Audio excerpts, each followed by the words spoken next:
Hello বন্ধুরা, চলে আসলাম নতুন একটি ড্রামা নিয়ে। তাহলে চলো শুরু করা যাক। আজকের ড্রামা শুরু হচ্ছে আমাদের হিরো নানঝোকে দিয়ে। সে একজন অ্যানিমেশন কোম্পানির সিইও, যাকে দেখে মনে হয় সে গম্ভীর আর দায়িত্বশীল। এরপর এন্ট্রি হয় আমাদের হিরোইন জিনশির, যে কিনা অসম্ভব পরিশ্রমী একটা মেয়ে। ছোটখাটো হাজারটা কাজ করে সংসার চালায়, আর তার উপর একটা কোম্পানিতে কার্টুনিস্ট হিসেবে কাজ করে। দৃশ্যটা এবার চলে যায় ডিফার স্টার কোম্পানিতে, যেখানে জিনশিন কাজ করে। নানঝো আসে সেখানে। এই কোম্পানির সাথে নানঝোর একটা চুক্তি ছিল, কিন্তু নানঝো সেই চুক্তি বাতিল করে দেয়, কারণ ডিফার স্টার নাকি পুরনো বিখ্যাত শিল্পীদের কাজ চুরি করে। কিন্তু সেখানে বসে থাকা সিও, যিনি কিনা এই চুরির মূল হোতা, দোষটা চাপিয়ে দেন নিরীহ জিনশির উপর। অথচ জিনশি সেই সিওর কথাতেই কাজটা করেছিল। নানঝোর আগে ফুসছিল, নিজের হাত ছড়াতে গিয়ে জিনশির হাতের সব কাগজ ফেলে দেয়, আর সেগুলোর উপর দিয়ে হেঁটে চলে যাচ্ছিল। জিনশির মাথা গরম, সে নানঝোকে সোজা দেয়ালের সাথে চেপে ধরে, চিৎকার করে বলে, আমি একজন শিল্পী আর আপনিও এই লাইনের মানুষ, তাহলে আমার কাজের প্রতি আপনার সম্মান দেখানো উচিত। আপনি যতগুলো পাতা নষ্ট করেছেন তার জন্য ক্ষতিপূরণ দিন, নয়তো আমি আপনাকে আদালতে নিয়ে যাব। নানঝো যেন পাথরের মতো চুপচাপ টাকাটা ফেলে দিয়ে ওখান থেকে চলে যায়। এই কাণ্ডের ফলস্বরূপ জিনশির চাকরিটা চলে যায়। মন খারাপ করে সে তার জুনিয়র কাম অ্যাসিস্ট্যান্ট জিয়াং এর কাছে গিয়ে পুরো ঘটনাটা খুলে বলে। দেখেই বোঝা যায় জিয়াং মনে মনে জিনশিকে পছন্দ করে, যদিও এখনো বলতে পারেনি। এরপর আসে জিনশির বন্ধু সু। সে জিনশির জন্য চকলেট আর কিছু নগদ টাকা নিয়ে আসে, জানায় যে লটারি জিতে এগুলো পেয়েছে। জিনশি তো মহা খুশি, কিন্তু আসল সত্যটা হলো সু এগুলো পাঠিয়েছিল জিনশির ভাইয়ের মাধ্যমে। জিনশির ভাই তাকে বলেছিল যে সে নাকি বাইরে পড়াশোনা করছে, কিন্তু আসলে সে শহরেই কাজ করছিল তাদের পারিবারিক ঋণ শোধ করার জন্য। এদিকে নানঝোর পারিবারিক আইনজীবী তার অফিসে আসেন, জানান যে নানঝোর বাবার উইল অনুযায়ী কোম্পানিতে নানঝোর থাকতে হলে 10% শেয়ার দরকার, যেটা তার বাবা তার বন্ধু মিস্টার জোকে দিয়ে গেছেন। কারণ মিস্টার জো নাকি নানঝোর বাবাকে খারাপ সময় অনেক সাহায্য করেছিলেন, তাই তাদের পরিবারের খেয়াল রাখার জন্য মিস্টার জো এর মেয়েকে নানঝোকে বিয়ে করতে হবে। এটাই তাদের বাবার শেষ ইচ্ছা। এই কথা শুনে নানঝো তার অ্যাসিস্ট্যান্ট জিয়াং এর কাছে সেই মেয়েটির সব ডিটেলস চায়। শুনেই তো সে ভেবাচিকা, আরে এই তো সেই মেয়েটা যে আজ সকালে তার সাথে দুর্ব্যবহার করেছিল। এবার গাড়িতে বসে জিয়াং নানঝোকে জিজ্ঞাসা করে, আপনাকে কি সত্যি তাকে বিয়ে করতে হবে? নানঝো উত্তর দেয়, এটা আমার বাবার শেষ ইচ্ছা ছিল, আমি এটা পূরণ করতে চাই, কিন্তু তাকে ডেট করার সময় নেই, তাই সরাসরি বিয়ের প্রস্তাব দিব। জিয়াং বুদ্ধি খাটায়, সবকিছু আমার উপর ছেড়ে দিন, তার পরিবারের অনেক ঋণ আছে, তাই প্রায়শই গুন্ডারা টাকা চাইতে আসে। আপনি কোনোভাবে তাকে গুন্ডাদের হাত থেকে বাঁচিয়ে নিন, তাহলে সে আপনার প্রেমে পড়ে যাবে। এই প্ল্যান অনুযায়ী কিছু গুন্ডা এসে জিনশিকে ধরে। ঠিক সময় নানঝো সেখানে প্রবেশ করে তাকে বাঁচিয়ে নেয়। জিনশি অবাক, আরে সে আমাকে বাঁচাতে কেন এলো? নানঝো তাকে গাড়িতে বসতে বলে। জিনশি সাহায্য করার জন্য ধন্যবাদ জানালে নানঝো আর দেরি না করে সরাসরি জিজ্ঞাসা করে, তুমি কি আমাকে বিয়ে করবে? জিনশি তো আকাশ থেকে পড়ে, আমি আপনাকে কিভাবে বিয়ে করতে পারি? আমি তো আপনাকে চিনিই না। নানঝো তখন দুটি বিকল্প দেয়, হয় তুমি আমাকে বিয়ে করো, নয়তো রেজিস্টার্ড ম্যারেজ করো। জিনশি চোখ কপালে তুলে বলে, আরে এগুলো কেমন বিকল্প, এগুলো তো একই। তখন বৃষ্টিতে জিনশি ভিজে গিয়েছিল, তাই নানঝো নিজের কোট খুলে তাকে দিতে যাচ্ছিল, কিন্তু জিনশি ভুল বুঝে দুটো চড় মেরে ওখান থেকে দৌড়ে পালায়। জেং এবার নতুন আইডিয়া নিয়ে আসে, কখনো জিনশির জন্য বই পাঠায়, আবার কখনো অনেক খাবার, কিন্তু কোনো কিছুই কাজে আসে না। জিয়াং শেষমেশ বলে, আপনার তার জন্য একটা রোমান্টিক প্রস্তাবের পরিকল্পনা করা উচিত। মেয়েরা এমন জিনিস খুব পছন্দ করে। অদ্ভুত ব্যাপার হলো, এই প্রস্তাবের আয়োজন করার কাজটা পরোক্ষভাবে জিনশির কাছেই আসে। এখন যখন সে সেই প্রস্তাবটি আয়োজন করছিল, ঠিক তখনই গু নানঝো সেখানে চলে আসে। জিনশিকে সেখানে দেখে সে অবাক, তার সামনে আংটি এনে এমন ভাবে প্রস্তাব করে যা খুবই মজার ছিল। তার চেহারায় একদম মনে হচ্ছিল না যে সে তাকে প্রস্তাব করছে, বরং মনে হচ্ছিল জোর করে প্রস্তাব করা। এই সময় জিনশির কিছু বন্ধুও সেখানে আসে, যারা এসব দেখে চিল্লাচিল্লি শুরু করে আর ভিডিও বানাতে থাকে। যে নানঝো তাকে আংটি পরাতে যাচ্ছিল, জিনশি হাত ছড়িয়ে নিয়ে বলে, আমি তোমাকে কিভাবে বিয়ে করতে পারি? আমি তো তোমাকে চিনিই না। নানঝো নির্লিপ্ত ভাবে বলে, ঠিক আছে, কোনো ব্যাপার না, আমি তোমাকে 5 সেকেন্ড সময় দিচ্ছি, ততক্ষণ তুমি ভেবে নাও এবং তারপর আমাকে জানিয়ে দাও। 5 সেকেন্ড শেষ হলে সে বলতে বলে, কিন্তু জিনশি তখনও মানা করে দেয়। বারবার জিজ্ঞাসা করা সত্ত্বেও সে মানা করে ওখান থেকে চলে যায়, কিন্তু আবার তার কাছে ফিরে আসে নিজের পাওনা টাকা চাইতে, যা সে ইতিমধ্যে পরিশোধ করে দিয়েছিল। যে সে হঠাৎ করে পড়তে যাচ্ছিল, নানঝো তাকে বাঁচিয়ে নেয়, কিন্তু জিনশি তাকে এত কাছে দেখে তার পায়ে লাথি মেরে ওখান থেকে চলে যায়। আর নানঝোর মুখটা তখন একদম দেখার মতো ছিল।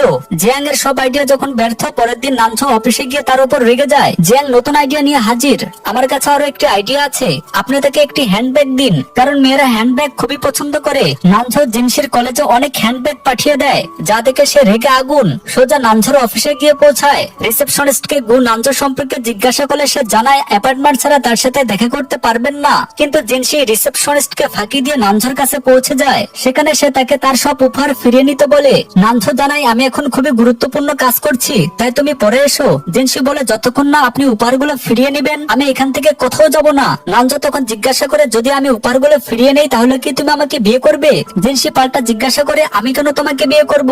নানঝো আত্মবিশ্বাসের সাথে বলে কারণ আমি সুদর্শন, স্মার্ট এবং বুদ্ধিমান, তাই তুমি আমাকে বিয়ে করে নাও। এইসব বলতে বলতে সে জিনসির দিকে এগিয়ে যাচ্ছিল, যার কারণে পিছিয়ে যেতে যেতে সে সোফায় পড়ে যায়। পড়তে পড়তে সে নানঝোর টাই ধরে ফেলে, যার ফলে সেও তার উপর পড়ে যায় এবং দুজনের দুর্ঘটনাবশত একটু চুমু হয়ে যায়। এখন তাদের এই অবস্থায় অফিসের সব কর্মচারী দেখে ফেলে। সে নানঝো তাদের সবাইকে একসাথে দেখে। তখনই সে হঠাৎ করে অজ্ঞান হতে শুরু করে, কারণ অতীতের তার সাথে এমন কিছু ঘটেছিল যার কারণে সে ভিড়কে ভয় পেত। এই বিষয়ে আমরা পরে জানতে পারবো। এই সময় সেখানে নানঝোর অ্যাসিস্ট্যান্ট জিয়াংও চলে আসে, যে তাদের দুজনকে অবস্থা দেখে চুপচাপ ফিরে যায়। এরপর নানঝো জিয়াংকে আবার ডেকে তার কাছ থেকে একটা বিবাহ চুক্তি করায়। এই চুক্তিতে পার্টি এ নানঝো এবং পার্টি বি জিনসি তাদের আলাদা আলাদা ধারা রাখে। এই চুক্তি তৈরি করতে করতে পুরো রাত কেটে যায়, কারণ এর মধ্যে 281টি ধারা ছিল। সকাল পর্যন্ত চুক্তি তৈরি হয়ে যায়, যেখানে উভয় পক্ষে স্বাক্ষর করে এবং একে অপরের সাথে হাত মিলায়। সকাল হতে জিয়াং তাদের দুজনের জন্য সকালের নাস্তা তৈরি করে। সকালের নাস্তার টেবিলে জিনসিকে খেতে দেখে নানঝো বিরক্ত। তোমার মধ্যে একদমই কোনো শিষ্টাচার নেই, তুমি কি আওয়াজ না করে খেতে পারো না? জিনসি পাল্টা উত্তর দেয় আমি তো এভাবেই খাই এবং জানি না তুমি এই খাবার কিভাবে খাও। এটা বলে সে উঠে চলে যায়। নানঝো রেগে গিয়ে বলে আমারও সকালের নাস্তা হয়েছে, চলো অফিসে যাই। এরপর আমরা দেখি যে জিনসি কলেজে যাওয়ার জন্য তার বাস মিস করেছিল। যেই সে নানঝোর গাড়ি সেখানে আসতে দেখে সে গাড়ির সামনে এসে দাঁড়ায় আর অনুরোধ করে যে সে যেন তাকে কলেজে নামিয়ে দেয়, কারণ তার দেরি হয়ে গেছে। কিন্তু নানঝো জিয়াংকে তাকে অপেক্ষা করে এগিয়ে যেতে বলে। জিনসি তখন তাকে চুক্তি ধারা মনে করিয়ে দেয় আর বলে এরপর থেকে সে তাকে কখনো বিরক্ত করবে না, তাই সে দয়া করে এবার তাকে সাহায্য করুক। তার অনেক অনুরোধের পর নানঝো রাজি হয় আর তাকে গাড়ির ভেতরে ডেকে নেয়। যে সে তাকে কলেজে নামিয়ে দেয় তখনই সেখানে তার বন্ধুরা আসে আর জিনসিকে জিজ্ঞাসা করে তুমি সারা রাত কোথায় ছিলে? তখনই গাড়ি থেকে নানঝো বের হয় আর তাকে ব্যাগ দিয়ে বলে যে তুমি এটা গাড়িতেই ভুল করে রেখে গিয়েছিলে। এরপর সে তার বন্ধুদের সামনে জহির করতে শুরু করে আর নিজেকে পরিচয় করিয়ে দিয়ে জানায় যে আমি এর বাগদত্ত। এখানে বাগদত্ত মানে হলো যার বিয়ে আগে থেকে ঠিক হয়ে গেছে, মানে দুজনের বিয়ে প্রতিশ্রুতি বা চুক্তি হয়ে গেছে, শুধু আনুষ্ঠানিক বিয়ে বাকি। এবং তার ফোন ছিনিয়ে নিয়ে নিজের নাম্বার হাবি নামে সেভ করে দেয়। নানঝো জিনসিকে বলে এখন আমাদের লোকেদের সামনে এভাবে আচরণ করতে হবে, তাই এই বিষয়ে খেয়াল রাখো। এটা বলে সে অফিসের জন্য চলে যায়। এখন এই খবর পুরো কলেজে ছড়িয়ে পড়ে। তখন ইয়ান এই বিষয়ে জিনসিকে জিজ্ঞাসা করে। জিনসি বলে হ্যাঁ, সে তাকে ভালোবাসে এবং সে তাকে বিয়ে করতে চায়। এটা শুনে ইয়ান মন খারাপ করে, কারণ সেও তাকে পছন্দ করত আর সে উঠে ওখান থেকে চলে যায়। কিন্তু জিনসি সুকে সব কথা জানিয়ে দেয় যে এই সব শুধু একটি চুক্তি অনুযায়ী হচ্ছে। পরের দৃশ্যে আমরা দেখি জিনসি কলেজের বাইরে একজন বিক্রেতাকে বই 90% ছাড়ে বিক্রি করতে দেখে। সে সেই বিক্রেতাকে বলে আমি আপনার এই বইগুলো বেশি দামে বিক্রি করতে সাহায্য করতে পারি, কিন্তু তার জন্য আমাকে 20% কমিশন দিতে হবে। এরপর সে সেই বইগুলোকে ইউনিভার্সিটির অন্যদিকে নিয়ে গিয়ে 50% ছাড়ে বিক্রি করতে শুরু করে। কিন্তু তখনই সেখানে পুলিশ এসে তাকে ধরে ফেলে এবং জেলে পাঠিয়ে দেয়। অন্যদিকে আমাদের নানঝো একটি গুরুত্বপূর্ণ মিটিং এ থাকাকালীন জিনসির ফোন আসে। সে জানায় যে সে জেলে আছে আর তাকে সেখান থেকে বের করার অনুরোধ করে। নানঝো মিটিং ছেড়ে তাকে জেল থেকে বের করতে যায়। জামিন করানোর পর সে জিনসিকে বলে যে সে চুক্তি ধারা ভেঙেছে, এখন এর ক্ষতিপূরণ কিভাবে দেবে। জিনসি বলে যে সে তাকে টাকা ফিরিয়ে দেবে এবং এটা বলে সে চলে যায়। কলেজে পৌঁছে জিনসি তার শিক্ষকের কাছে জানতে পারে যে তার পরিবার যাদের কাছ থেকে টাকা ধার নিয়েছিল তারা টাকা ফেরত না পাওয়ায় জিনসির হোস্টেলের পাইপ ভেঙে দিয়েছে। এর ফলে তার রুমমেটদেরও অনেক সমস্যা হয়েছে এবং তারা জিনসিকে হোস্টেল ছেড়ে যেতে বলছিল। জিনসি সব শুনে তাদের কাছে ক্ষমা চেয়ে বলে যে সে সবকিছুর জন্য টাকা দিবে এবং এরপর সে তার জিনিসপত্র নিয়ে হোস্টেল ছেড়ে চলে যায়। থাকার জায়গা না থাকায় জিনসি তার বন্ধু সুকে ফোন করে জিজ্ঞাসা করে যে সে তার বাড়িতে থাকতে পারবে কিনা। সু জানায় যে সে ছুটিতে বাইরে আছে। এর বেশি কথা বলার আগে জিনসির ফোন বন্ধ হয়ে যায়। রাস্তায় হাঁটতে হাঁটতে তার মনে হয় কেউ তাকে অনুসরণ করছে, যার ফলে সে খুব ঘাবড়ে যায়। কোনো উপায় না দেখে সে নানঝোর বাড়ির দিকে যেতে থাকে। লিফটও সে লোকটি থেকে অনুসরণ করে। সে তাড়াতাড়ি লিফট থেকে বেরিয়ে নানঝোর ফ্লোরে পৌঁছায় এবং অনেকবার নক করার পরও যখন কেউ দরজা খুলে না তখন জিনসি তার বাড়ির পাসওয়ার্ড মনে পড়ে যায়, কারণ সেদিন নানঝো তার সামনে দরজা খুলেছিল। তাই সে তাড়াতাড়ি পাসওয়ার্ড দিয়ে ভিতরে ঢুকে যায়। যে সে ভিতরে যায় তখনই তার মনে হয় যে লোকটি থেকে অনুসরণ করছিল না, বরং সে পাশের ফ্ল্যাটেই থাকে। তখন সে স্বস্তির নিঃশ্বাস ফেলে। এরপর আমরা নানঝোকে দেখি যে বাড়িতে ফিরে। বাড়ির আলো জ্বালা দেখে সে ভাবে হয়তো কোনো চোর এসেছে এবং ঘরের ভেতরে কাউকে শুয়ে থাকতে দেখে সে পুলিশকে ফোন করে দেয়। সে ব্যাট নিয়ে ঘরের বাইরে দাঁড়িয়ে থাকে। তখনই জিনসির পানি তৃষ্ণা পায় এবং সে পানি খাওয়ার জন্য বাইরে আসতে শুরু করে। নানঝো তার উপর হামলা করতে যাচ্ছিল কিন্তু তাকে দেখে থেমে যায়। পরের দৃশ্যে আমরা দেখি যে নানঝো তাকে জিজ্ঞাসা করে তুমি এখানে কিভাবে এলে। তখন সে তাকে সব কথা জানায়। তখন তখনই সেখানে পুলিশ আসে, কারণ নানঝো পুলিশকে ফোন করেছিল। নানঝো তাদের জানায় যে ভুল বোঝাবুঝির কারণে সে ফোন করেছিল। এটা শুনে পুলিশ তাকে হালকা বকাঝকা করে সেখান থেকে চলে যায়। এরপর নানঝো জিনসিকে বাড়িতে থাকার অনুমতি দেয়। মধ্যরাতে আমরা দেখি যে জিনসি রাতে ক্ষুধা পায়, তাই সে কিছু খাবার খাওয়ার জন্য ফ্রিজ খোলে, কিন্তু তার বেশি আওয়াজ করার কারণে নানঝোর ঘুম আসছিল না। তাই সে বিরক্ত হয়ে তার কাছে আসে এবং বলে যে এটা আমার ঘুমানোর সময়, তাই এই সময় তুমি বাড়ির ভেতরে এভাবে আওয়াজ করতে পারবে না। এটা বলে সে নিজের ঘরে ফিরে যায়। পরের দিন সকালে জিনসি ফিরে যাওয়ার জন্য তৈরি হয়, তখন নানঝো তাকে তার আগের দিনের ছড়ানো আবর্জনা প্রথমে পরিষ্কার করতে বলে। প্রথমে সে তাকে টেবিলের উপর পড়ে থাকা পানি পরিষ্কার করায়, তারপর সে তাকে বেডশিট ঠিক করায় যা সে ঠিকমতো ভাঁজ করেনি, এবং তাকে তার তোয়ালে ঠিকমতো রাখতে বলে যা সে বাথরুমে ফেলে রেখেছিল। এরপর জিনসি তার বন্ধু শুয়ের বাড়িতে থাকতে চলে যায় এবং তাকে সবকিছু জানায়। অন্যদিকে আমরা জিনসির ভাই জোয়ানকে দেখি, যে ঋণের কিছু টাকা পরিশোধ করার জন্য ঋণদাতার কাছে যায়। তখন ঋণদাতা জানায় যে তার পুরো ঋণ কেউ আগে পরিশোধ করে দিয়েছে। যখন জোয়ান তার কাছ থেকে সে লোকটির ঠিকানা জিজ্ঞাসা করে, তখন সে তাকে একজন আইনজীবীর কার্ড দেয়। তাই জোয়ান সে আইনজীবীর সাথে দেখা করতে যায়, কিন্তু সেখানে সে নানঝোকে দেখে এবং জানতে পারে যে আসলে তার ঋণ নানঝোই পরিশোধ করেছে। এরপর আমরা দেখি যে জিনসি একটা নতুন চাকরি পেয়েছে, যেখানে তাকে 1 সপ্তাহের মধ্যে একটা নতুন প্রজেক্ট জমা দিতে হবে। এটা তার জন্য একটা বড় সুযোগ ছিল, তাই সে এটা হাতছাড়া করতে চায়নি এবং সে জানতো যে সে এত তাড়াতাড়ি এই কাজটি করতে পারবে না। এর জন্য সে ইয়ানের সাহায্য চায়, কিন্তু সে তার কাজের সাহায্য করতে অস্বীকার করে, কারণ সে তাকে পছন্দ করত এবং সে নানঝোকে বিয়ে করতে যাচ্ছিল। কিন্তু জিনসি অনেক বোঝানোর পর সে শেষ পর্যন্ত রাজি হয়ে যায়। এখন যখন তারা দুজন একসাথে থাকে, তখনই নানঝো জিনসিকে ফোন করে এবং তাকে জানায় যে আজ সন্ধ্যায় তাকে আমার সাথে একটা ডিনারের অনুষ্ঠানে যোগ দিতে হবে, তাই কিছু আনুষ্ঠানিক পোশাক পরে এসো। জিনসি চাকরির ইন্টারভিউর মতো পোশাক পরে চলে যায়, যা দেখে নানঝোর খুব রাগ হয়। তখন জিয়াং তাকে পরামর্শ দেয় যে আপনি তাকে একটা নতুন পোশাক কিনে দেন। এখন যেই সে পোশাক কিনে দিতে যাচ্ছিল, তখনই পেছন থেকে সে লোকটি আসে যে নানঝোকে ডিনারের জন্য আমন্ত্রণ জানিয়েছিল, এবং সে জিজ্ঞাসা করে যদি আমি ভুল না করি তাহলে কি ইনি আপনার বাগদত্তা? নানঝো হ্যাঁ বলে। এরপর সবাই ডিনার করার জন্য চলে যায়। ডিনারের সময় অন্য পক্ষ নানঝোকে ড্রিঙ্ক করার জন্য বলে। তখন জিয়াং জিনসিকে মেসেজ করে বলে যে নানঝো বেশি ড্রিঙ্ক করে না, তাই তার বদলে তুমি ড্রিঙ্ক করে নাও, এবং এমনটা করার জন্য আমি তোমাকে টাকাও দেব। এটা শুনে জিনসি রাজি হয় এবং নানঝোর অনেক প্রশংসা করতে করতে তার বদলে নিজে ড্রিঙ্ক করতে শুরু করে। কিন্তু এখানে সে টাকার লোভে একটু বেশি মাতাল হয়ে যায় এবং সে একদমই অন্য কোথাও যাওয়ার অবস্থায় ছিল না, তাই নানঝো তাকে নিজের বাড়িতে নিয়ে যায়। বাড়িতে পৌঁছে আমরা দেখি যে জিনসি বেশ অদ্ভুত আচরণ করতে শুরু করে। কখনো সে গান গায়, আবার কখনো নাচে। নানঝো তাকে অনেক সামলানোর চেষ্টা করে, কিন্তু তার জন্য এটা বেশ কঠিন ছিল। তবে কোনোভাবে জিনসি ঘুমিয়ে পড়ে। তার ঘুমিয়ে পড়ার পর নানঝো তার ব্যাগ থেকে একটি ডায়েরি বের করে পড়ে। এটা দেখে সে জানতে পারে যে জিনসি একজন খুব কঠোর পরিশ্রমী মেয়ে এবং সে খুব কম টাকায় নিজের দিন চালায়। শুধু তাই নয়, সে একটুও টাকা নষ্ট করে না, এবং সে সেই ডায়েরির মধ্যে প্রতিটি জিনিস লিখে রেখেছিল যে কাকে কত টাকা ফেরত দিতে হবে। এটা দেখে নানঝোর তার জন্য বেশ মায়া হয় যে সে কতটা দুর্দশাপূর্ণ জীবনযাপন করছে। তখনই আমরা দেখি যে জিনসি হঠাৎ করে উঠে বসে এবং নানঝোকে দেখতে শুরু করে। সে তাকে বলে যে আমার নুডলস খেতে হবে, কিন্তু তখনই তার বমি আসতে শুরু করে। তাই নানঝো তাকে তুলে বাথরুমে নিয়ে যায়। বমি করার পর জিনসি শাওয়ার চালু করে দেয় এবং নিজের সাথে নানঝোকে পুরো ভিজিয়ে দেয়। তখন কোনোভাবে নানঝো তাকে সামলে ঘরের ভিতরে নিয়ে যায়, যেখানে সে তাকে তৈলে দিয়ে মুছে দেয়, এবং যেই সে তাকে শুয়ে দিতে যাচ্ছিল তখন জিনসি তাকে জড়িয়ে ধরে এবং বলে যে দয়া করে আমাকে ছেড়ে যেও না, আমার ভয় লাগছে।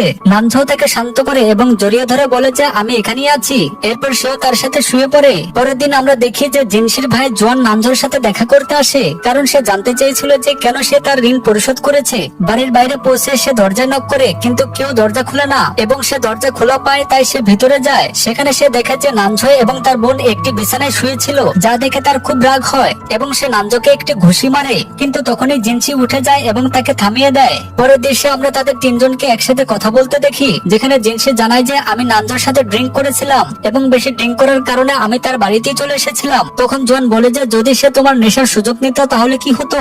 জিনসি বলে যে এমন কিছু হতো না, আপনি ভুল বুঝছেন, এবং সে এখানে তাকে অনেক প্রশ্ন করতে শুরু করে। তখন জিনসি জানিয়ে দেয় যে আমরা দুজন বাগদত্তা। এটা শুনে তার ভাই চমকে যায় এবং জিনসিকে জিজ্ঞাসা করে যে আসলে তোমার এর মধ্যে কি পছন্দ হলো? তখন জিনসি বলে যে সে খুব সুদর্শন, তাই আমি তার প্রেমে পড়ে গেছি। জোয়ান বলে যে আচ্ছা, তাহলে বলো তোমরা দুজন প্রথমবার কবে দেখা করেছিলে? তখন এই কথার দুজনই আলাদা আলাদা উত্তর দেয়। সে জিনসিকে নানঝোর সম্পর্কে জিজ্ঞাসা করে যে বলো সে কোথা থেকে পড়াশোনা করেছে, এবং আরো অনেক কিছু জিজ্ঞাসা করে। এরপর সে নানঝোকে জিজ্ঞাসা করে যে জিনসি কি কি খাবার পছন্দ করে, কিন্তু এইসব কথায় এড়িয়ে গিয়ে জিনসি বলে যে এইসব থেকে কোনো পার্থক্য হয় না, আমরা দুজনকে একে অপরকে ভালোবাসি আর এটাই গুরুত্বপূর্ণ। জোয়ান বলে যে তোমরা দুজন একে অপরের সম্পর্কে মৌলিক জিনিসও জানো না, তাহলে তোমাদের সম্পর্ক ভালো হবে না। এটা শুনে নানঝো বলে যে হ্যাঁ আমি জানি, কিন্তু আপনি চিন্তা করবেন না, আমি তার খেয়াল ভালোভাবে রাখবো। এখন যেহেতু এই বিষয়টি বেশ বেশ গরম হয়ে উঠেছিল, তাই জিনসি নানজোকে ভেতরে পাঠিয়ে দেয় এবং তার ভাইয়ের সাথে একা কথা বলতে শুরু করে। জিনসি জোয়ানকে জানায় যে নানজো তাকে খুব রোমান্টিক স্টাইলে প্রস্তাব করেছিল, যেখানে সে একদম নায়কের মতো দেখাচ্ছিল। তাই আমি তার উপর মুগ্ধ হয়ে গেছি এবং তাকে ভালোবাসতে শুরু করেছি। আমি তার সাথে বেশ খুশি, তাই তুমি তার উপর সন্দেহ করো না। এবং সে তাকে কোনোভাবে বোঝানোর চেষ্টা করে সেখান থেকে তাড়িয়ে দেয়। জিনসির ভাই যেটি জিনসি নানজোকে বলে, আমার ভাই আবার আসবে আমাদের পরীক্ষা করতে, তাই প্লিজ আমাকে কদিন তোমার এখানে থাকতে দাও। ওর সামনে আমাদের একদম সত্যিকারের স্বামী স্ত্রীর মতো থাকতে হবে। নানজো তখন চুক্তির কথা মনে করিয়ে দেয় যে বিরক্ত করা যাবে না। জিনসি বলে, আরে বাবা, অনুরোধ তো করতে পারি, যদি রাজি হও আমি তোমার জন্য যা চাও তাই করব। ব্যাস এই কথা শুনে নানজো জিনসির কাছ থেকে 20টা শর্ত লিখিয়ে নেয়, যেমন ঘরের সব কাজ করা, বাজার করা, রান্না করা, কাপড় ধোয়া, বাসন মাজা ইত্যাদি। জিনসি প্রথমে একটু আপত্তি করে, এগুলো একটু বেশি হয়ে যাচ্ছে না? নানজো তখন বলে, ঠিক আছে, ওদিকে দরজা আছে, তুমি যেতে পারো। আর কোনো উপায় না দেখে জিনসি রাজি হয়ে যায়। এরপর জোয়ান সুকে জিজ্ঞাসা করে, তুমি কি জানতে জিনসি আর নানজোর এঙ্গেজমেন্ট হয়েছে? সু মিথ্যা বলে যে সে জানতো না। পরে জিনসি সুয়ের সাথে দেখা করে আর সু তাকে জানায়, তোমার ভাইকে বোকা বানানো কিন্তু সহজ হবে না, সে খুব চালাক। তখন জিনসি সুকে বলে, নানজোর বাড়িতে থাকতে অনেক কষ্ট হচ্ছে, সে আমাকে দিয়ে অনেক কাজ করায়, এসব করতে করতে তো আমার মাথা খারাপ হয়ে যাবে। পরের দিন নানজোকে দেখা যায় তার অফিসে। সে এক ফাইন্যান্সের সাথে তার বহু পুরনো স্বপ্নের প্রজেক্ট লেক জিংলিক নিয়ে কথা বলছে। প্রজেক্টটা অনেক বড় আর খরচা সাপেক্ষ, তাই বিনিয়োগকারী খুঁজছে সে। এর পরের দিন সে জিনসিকে দেখা যায় নানজোর অফিসে, তার জন্য দুপুরের খাবার নিয়ে এসেছে। খেতে খেতে তারা ছবি তুলতে শুরু করে, যাতে জিনসির ভাইকে বোঝানো যায় যে তারা সত্যি সত্যি ডেট করছে। নানজো অবশ্যই এভাবে ছবি তুলতে বারণ করে এবং তার ফোন নিয়ে ছবি ডিলিট করতে যাচ্ছিল। তখন জিনসি তাকে জানায়, তোমার মা আমাকে ফোন করেছিলেন আর আমাদের সম্পর্কে নিয়ে জিজ্ঞাসা করেছিলেন। এটা শুনে নানজো বলে, আজ সন্ধ্যায় আমরা বাইরে যাব। জিনসি তো মহা খুশি। সন্ধ্যায় জিনসি নানজোকে একটা গেমিং সেন্টারে নিয়ে যায়। দুজনে মিলে অনেক গেম খেলে আর খুব মজা করে, প্রচুর ছবিও তোলে তারা। পরের দিন সকালে জিনসি তাড়াতাড়ি উঠে নানজোর জন্য ব্রেকফাস্ট বানাচ্ছিল। আওয়াজে নানজোর ঘুম ভেঙে যায় আর সে বিরক্ত হয়ে ওঠে। রেগে মেগে বাইরে এসে দেখে টেবিলে সুন্দর করে ব্রেকফাস্ট সাজানো আছে, সাথে একটা ছোট্ট নোট, সকালের নাস্তা করে নিও। এটা দেখে নানজোর বেশ ভালো লাগে। এরপর বাড়িতে জিনসি নানজোর সাথে তোলা সব ছবি ডিসপ্লেতে সাজিয়ে রাখে। ঠিক তখনই তার ভাই সেখানে আসে আর ছবিগুলো দেখে বিশ্বাস করে নেয় যে তারা সত্যি ডেট করেছে। এরপর সে নানজোর সাথে দেখা করে আর জানায়, আমার জন্য যে টাকাগুলো দিয়েছো সেগুলো সুদ সহ ধীরে ধীরে শোধ করে দেব, কিন্তু আমার বোনের খেয়াল রাখো, ওকে আমি অনেক কষ্ট করে বড় করেছি। সে নানজোকে একটা ডায়েরি দিয়ে বলে, ওকে কিভাবে বড় করেছি সব এতে লেখা আছে, খেয়াল রাখো। ডায়েরিটা দিয়ে সে চলে যায়। রাতে নানজো দেখে তার ফ্রিজে জাঙ্ক ফুড আছে, তাই সেটা ডাস্টবিনে ফেলে দেয়। যখন সে ওষুধ খেতে যাবে তখনই ডোরবেল বাজে আর তার হাত থেকে ওষুধ পানির গ্লাসে পড়ে গলে যায়। দরজা খুলে দেখে একজন ডেলিভারি বয় নুডলস নিয়ে এসেছে। নানজো বলে, এটা আমার দরকার নেই, এই বলে দরজা বন্ধ করে দেয়। জিনসি সেখানে এসে জিজ্ঞাসা করে, তুমি কি ডেলিভারি নিয়েছো? নানজো বলে, আমার বাড়িতে জাঙ্ক ফুড খাওয়া বারণ। এটা বলে সে নিজের ঘরে চলে যায়। জিনসির খুব রাগ হয়। ফ্রিজে গিয়ে দেখে সে যেই খাবার রেখেছিল সেটাও নানজো ফেলে দিয়েছে। তার রাগ আরো বাড়ে। নানজো দেখে ঘরে বসে ভাবে হয়তো জিনসিকে একটু বেশি কড়া কথা বলে ফেলেছে। তখন হঠাৎ একটা শব্দ পেয়ে বাইরে এসে দেখে জিনসি মেঝেতে অজ্ঞান হয়ে পড়ে আছে আর তার সামনে একটা গ্লাস। নানজো জিনসিকে হাসপাতালে নিয়ে যায়। ডাক্তার জানে একটা ওষুধের অ্যালার্জিক প্রতিক্রিয়ার কারণে এমন হয়েছে। এখন সে ঠিক আছে, কিন্তু 2 দিন পর্যবেক্ষণে রাখতে হবে।